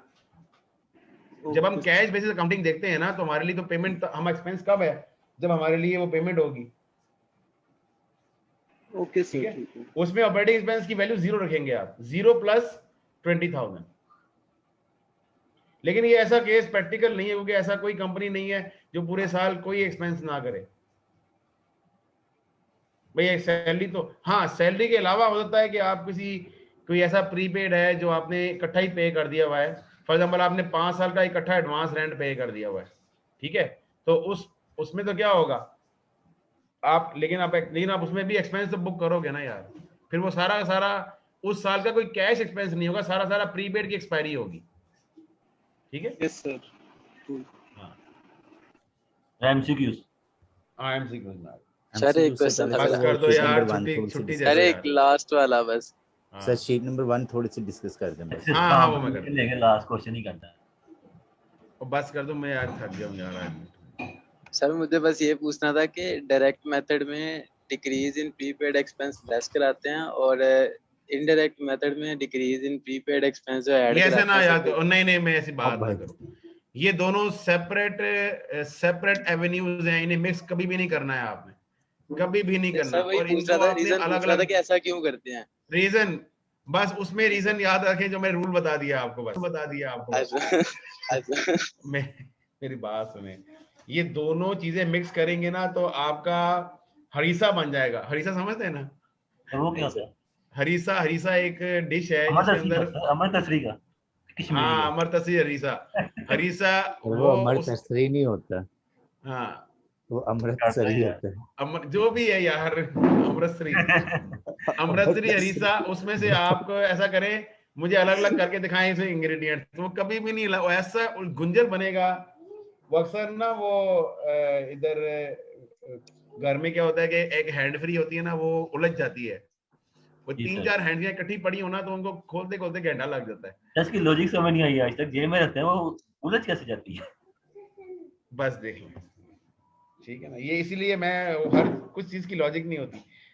तो ये असल में ये यासीन साहब ने बताई है ना चीज, ये डिस्कस कर लेते हैं, ये जरूरी है क्योंकि अभी इसको मैं कंक्लूड करूंगा।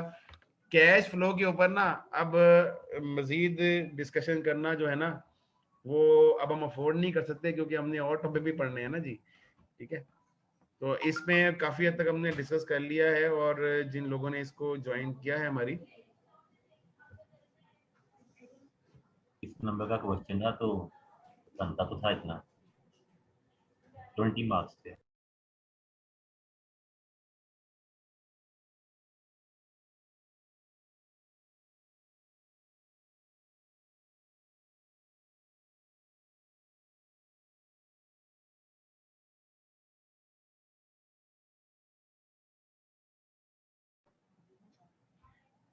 अच्छा जी, इसको ना एक दफा हम रिकैप कर लेते हैं। ये एक ना कैश फ्लो का एक कॉम्प्रिहेंसिव फॉर्मेट है। Cash flow as per IAS 7 start होता है ऑपरेटिंग प्रॉफिट बिफोर टैक्स से। अच्छा, प्रॉफिट बिफोर टैक्स के अंदर हमारे पास ना 3 सेक्शंस हैं। पहला एक सेक्शन एडजस्टमेंट का है, दूसरा सेक्शन वर्किंग कैपिटल का है, और तीसरा सेक्शन जो है वो इनकम टैक्स और इंटरेस्ट पेमेंट्स का है। अच्छा, प्रॉफिट बिफोर टैक्स को ये होता है अक्रूवल बेसिस में, और हमें इसको कैश बेसिस में कन्वर्ट करना होता है। उसके लिए हमें ये एडजस्टमेंट्स करनी होती हैं और ये चेंजेस को दिखाना होता है। ये 2 चेंजेस की वजह से क्या होगा कि हमारा कैश बेस का जो अक्रूवल बेस का प्रॉफिट है वो कैश बेस में कन्वर्ट हो जाता है। ठीक है, यानी अगर हम यहां से चलेंगे और यहां पे पहुंचेंगे तो हम क्या करेंगे, we are actually converting accrual into cash. accrual basis income into cash basis। ठीक है, ये हम ये काम कर रहे हैं। अगर हम अब ये दो चेंजेस दिखाने से हम ये वाला ऑब्जेक्टिव अचीव कर लेंगे। ठीक है, अच्छा अब ये चेंजेस है क्या? डेप्रिसिएशन एक्सपेंस चूंकि नॉन कैश आइटम होता है इसलिए ये ऐड बैक हो जाएगा क्योंकि ये प्रॉफिट में से लेस हुआ है। एमोर्टाइजेशन ऑफ इंटेंजिबल्स भी नॉन कैश है, ये भी हम ऐड बैक कर देंगे। और इम्पेयरमेंट भी एक नॉन कैश आइटम है, ये भी हम ऐड बैक कर देंगे। उसके बाद जो इंटरेस्ट एक्सपेंस है ये हम ऐड बैक इसलिए करेंगे कि इंटरेस्ट को आईएस के मुताबिक सेपरेट लाइन आइटम के अंदर ट्रीट करना है, लिहाजा ये इंटरेस्ट भी हम इसके अंदर ऐड बैक कर देंगे।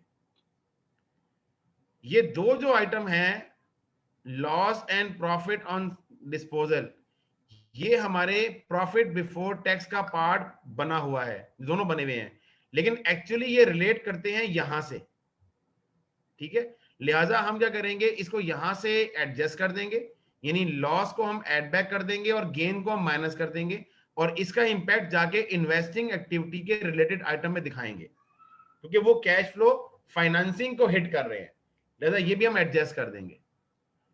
उसके बाद हमने जी किसमें इन्वेस्टमेंट हाँ तो वही है ना, ये वही है ना, नॉन करंट एसेट्स इन्वेस्टमेंट में भी इसमें, या इसमें ऐड भी कर लें, एंड इन्वेस्टमेंट का भी था यहाँ पे। जी इन्वेस्टमेंट भी, अगर आप सेल करते हैं ना, अगर आपने कोई शेयर्स में इन्वेस्टमेंट की है और आपने उसको सेल किया है और वो लॉन्ग टर्म इन्वेस्टमेंट है, जैसे एक क्वेश्चन में था हेल्ड टू मैच्योरिटी इन्वेस्टमेंट, आपको करवाया तो है सवाल मैंने यार, मुझे याद पड़ता है। हाँ जी सर, 250 फेयर चाइल्ड वाला सवाल था, फेयर चाइल्ड वाला, एक मिनट, क्वेश्चन नंबर 6 था मेरे ख्याल से सर। बुक के चैप्टर में ये सब चीजें मेंशन है, उन्होंने बताई हुई। हाँ वो पढ़ी किसने हो तो पता लगे ना। नहीं सर, वैसे भी बुक से पढ़ने से ज्यादा ना सुनने से दिमाग में चीजें रह जाती हैं। ठीक है सर एक क्वेश्चन है। जी सर, क्या हम यहाँ पे मतलब कोई अपने लिए एक जेनेरिक रूल सेट कर सकते हैं कि हमारा कैश प्रॉफिट जो है, यानी कि जब हम ये एडजस्टमेंट करेंगे वो जो एक्रूवल बेस्ड प्रॉफिट था उसकी निस्बत कम होगा या ज्यादा होगा? नहीं, ये कभी भी, ये हम ये एडजस्टमेंट करने के बाद पता लगेगा। दरिया की गहराई का अंदाजा उसमें जाके पता लगता है जी, बाहर से पता नहीं लगता। ठीक है, तो पहले दरिया में डुबकी लगानी पड़ेगी, पाँव लगेंगे नीचे। और एक और चीज याद रखिएगा, कभी भी दरिया की गहराई दोनों टांगों से नहीं नापनी आपने। Thank you sir. सर वट्टा मार के चेक करना, वट्टा वट्टे नु ताके ना बनना थल्ले सुट दे हो, ठीक है जी। सर मिस्त्री बन जाएंगे कितनी गिराई। सर वो क्वेश्चन आप बता रहे थे कि कहाँ पे वो लिखा था, वो शुक्र करके हमारी ऑनलाइन क्लासेस हमारी यूनिवर्सिटी खत्म हुई है, तो चलो कुछ फिजिकल पढ़ाने का। आज असल में आज मैं थक इसलिए गया हूँ फ्रैंकली कि आज मैंने 4.5 से 5 घंटे कंटिन्यूअस फिजिकल पढ़ाया है, बड़े अरसे के बाद इतना पढ़ा, तो मैं इसलिए आज ना काफी ज्यादा थक गया। तो लेकिन ये चीज है, लेकिन ये कि असल जो सही टीचिंग का मजा है ना वो फिजिकली होता है। ऑनलाइन तो चले ठीक है, पढ़ा ही लेते हैं। सर जमाना सिखा देता है क्या से क्या करना। हाँ जी, जमाने ने बड़ा कुछ सिखाया जी, बड़ा कुछ सिखाया। अच्छा जी, ये इसके बाद ना जब आप ये एक मैंने रूल यासीन साहब बनाया था, वो मैंने दोबारा इसको बता दिया था ना आपको, उसमें से समझ आ गई थी रूल आपको अक्रूवल्स की। ये करंट एसेट और करंट लायबिलिटी रूल तो सबको याद है ना, वो दोबारा बना दे वो रूल, बना दे। ओके, करंट एसेट्स और करंट लायबिलिटीज या तो ये इंक्रीज हो रहे होंगे या ये डिक्रीज हो रहे होंगे, ठीक है। अच्छा, आपने ना सिर्फ एक रूल याद रखना है हमेशा, ये वाला रूल जो मैंने ये येलो कर दिया है कि करंट एसेट इंक्रीज और लेस करना है, बस। उसके बाद 3 आपने खुद फिल करने हैं भाई। करंट एसेट इंक्रीज लेस, तो ये डिक्रीज क्या होगा, ये ऐड हो जाएगा। और करंट जो एसेट्स हैं उसका रिवर्स रूल किसका होगा, वो लायबिलिटीज का होगा। इसको आप ऐड कर लेंगे और इसको आप लेस कर देंगे, बस ये। और अगर आप देखें तो ये रूल यहाँ पे मैंने ना लिखा भी हुआ है, इंक्रीज इन करंट एसेट को मैंने माइनस में शो किया हुआ है और डिक्रीज इन करंट एसेट को मैंने सिंपल में शो किया हुआ है। डिक्रीज इन करंट लायबिलिटी को मैंने माइनस में शो किया हुआ है और इंक्रीज इन करंट लायबिलिटी को मैंने प्लस में शो किया हुआ है। ये रूल को मैंने यहाँ पे ग्रिड की फॉर्म में बना दिया। ये एक ना यूनिवर्सल ट्रूथ है, ठीक है। इस तरीके का एक रूल मैंने आपको टैक्सेशन में भी करवाना है, वो इंशाल्लाह कल ये नहीं संडे की क्लास में ना मैं करवा दूंगा। संडे की क्लास थोड़ी सी इंपॉर्टेंट होगी जी, नाश्ता करवा देंगे यार। तो अभी तो खीर नहीं खाई तो नाश्ता की बात पहले कर। अरे वो छोड़ दे बस, सर फीस के चने खाएंगे पहले हम ये ना। नफीस के चने ये कहाँ पे होते हैं? सर ये गोवाल मंडी के मशहूर है। अच्छा नहीं मैंने कभी खाए नहीं इसलिए पता नहीं। टाइमिंग वही 5 से 8 होंगे या मॉर्निंग में होगी? नहीं मैं बता दूंगा, टाइमिंग बता दूंगा, ठीक है। बस थोड़ा सा ऑनलाइन है, ये थोड़ी सी चीजें हमने मैनेज करनी है, बस अब ये समझ लें कि अब मजबूरी है मैनेज करनी।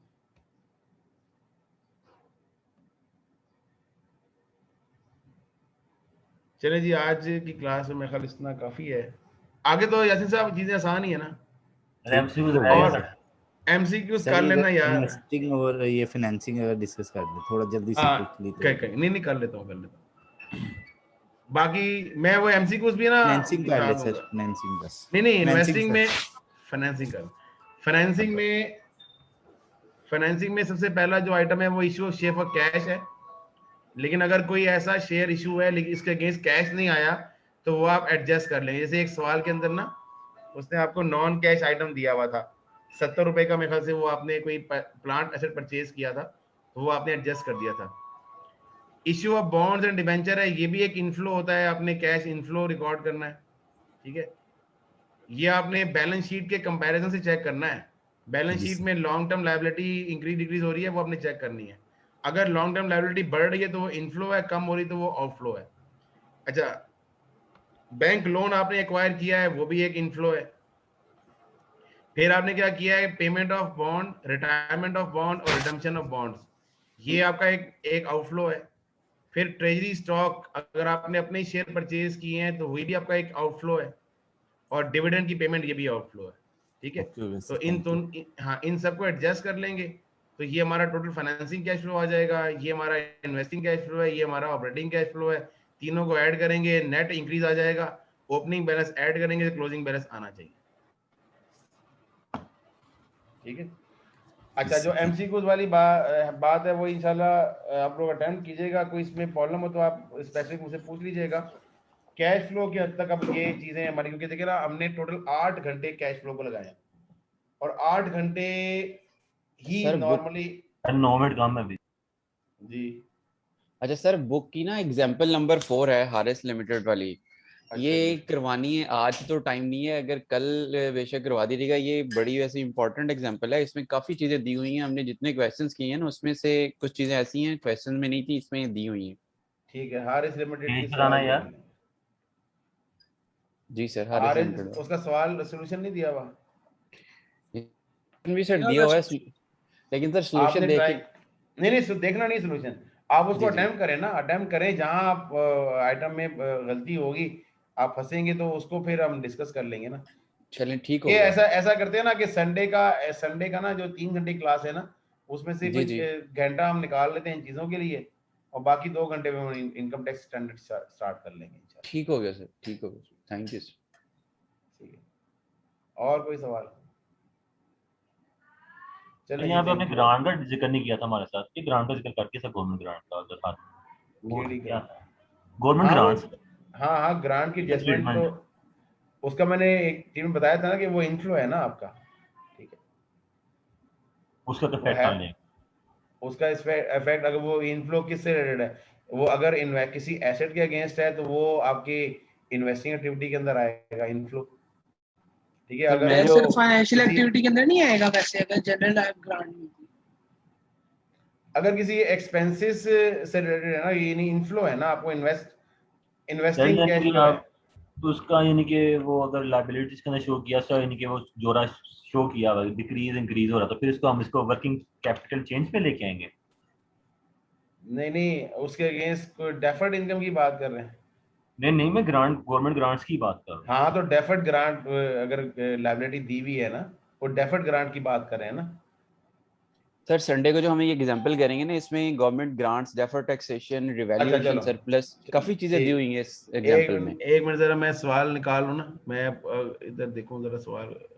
पेज नंबर क्या है? 349 ओके आगे होगा इसके यहाँ। हाँ मुझे पता है, ये एकदम पेजेस पे नहीं आता, कुछ पेजेस ना इसके भी होते हैं। हाँ जी ठीक है।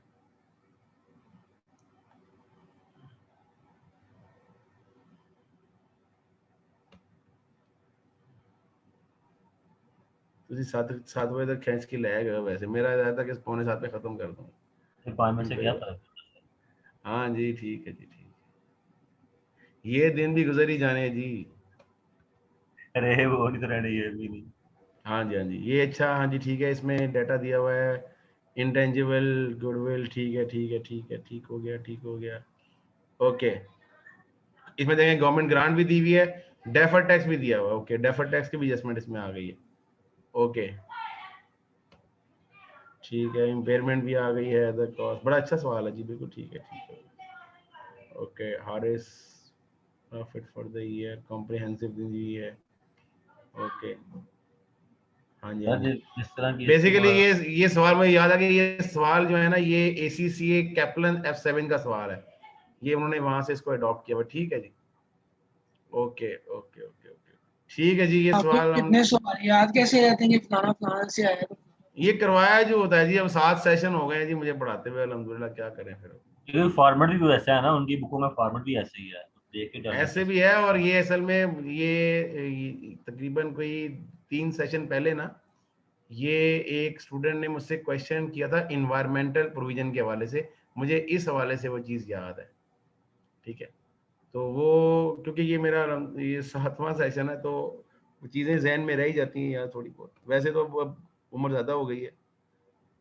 चीज़ें कम रहती हैं यार ठीक है जी ये इंशाल्लाह इसको डिस्कस कर लेंगे इसमें बट डेफर्ड टैक्स की ज़रा थोड़ी सी एडजस्टमेंट है वो मैं आपको ज़रा ना समझा दूंगा लेकिन वो मजीद क्लियर आपको हो जाएगी जब आप इनकम टैक्स का स्टैंडर्ड पढ़ लेंगे डेफर्ड टैक्स की एडजस्टमेंट भी नॉन कैश आइटम होता है एक तरह से क्योंकि उसके अगेंस्ट कोई कैश की आउटफ्लो होता नहीं है तो वो हम उसको एडजस्ट करते हैं कि वो इंशाल्लाह हम करवा देंगे ठीक है जी इस सवाल को ना थोड़ा सा मैं फॉर्मेट चेंज करके आपके सामने रखूंगा इसमें कुछ चीज़ें ना आपको आइडेंटिफाइड करना मुश्किल हो रही हैं क्योंकि ये ना ये देखिए ना ये 8% लोन नोट्स है फिर ये यहाँ पे इंक्रीज हो रहा है चलें इसको करवा देंगे इंशाल्लाह ठीक है ओके और कोई चीज इसको वैसे आप ट्राई कीजिएगा इसमें क्या चीज आपको कंफ्यूजिंग कर रही है इसके अंदर वो चलें उसको डिस्कस कर लेंगे 7 बज के ओके ये सवाल स्क्रैच से कराइए स्क्रैच से करा रहे ठीक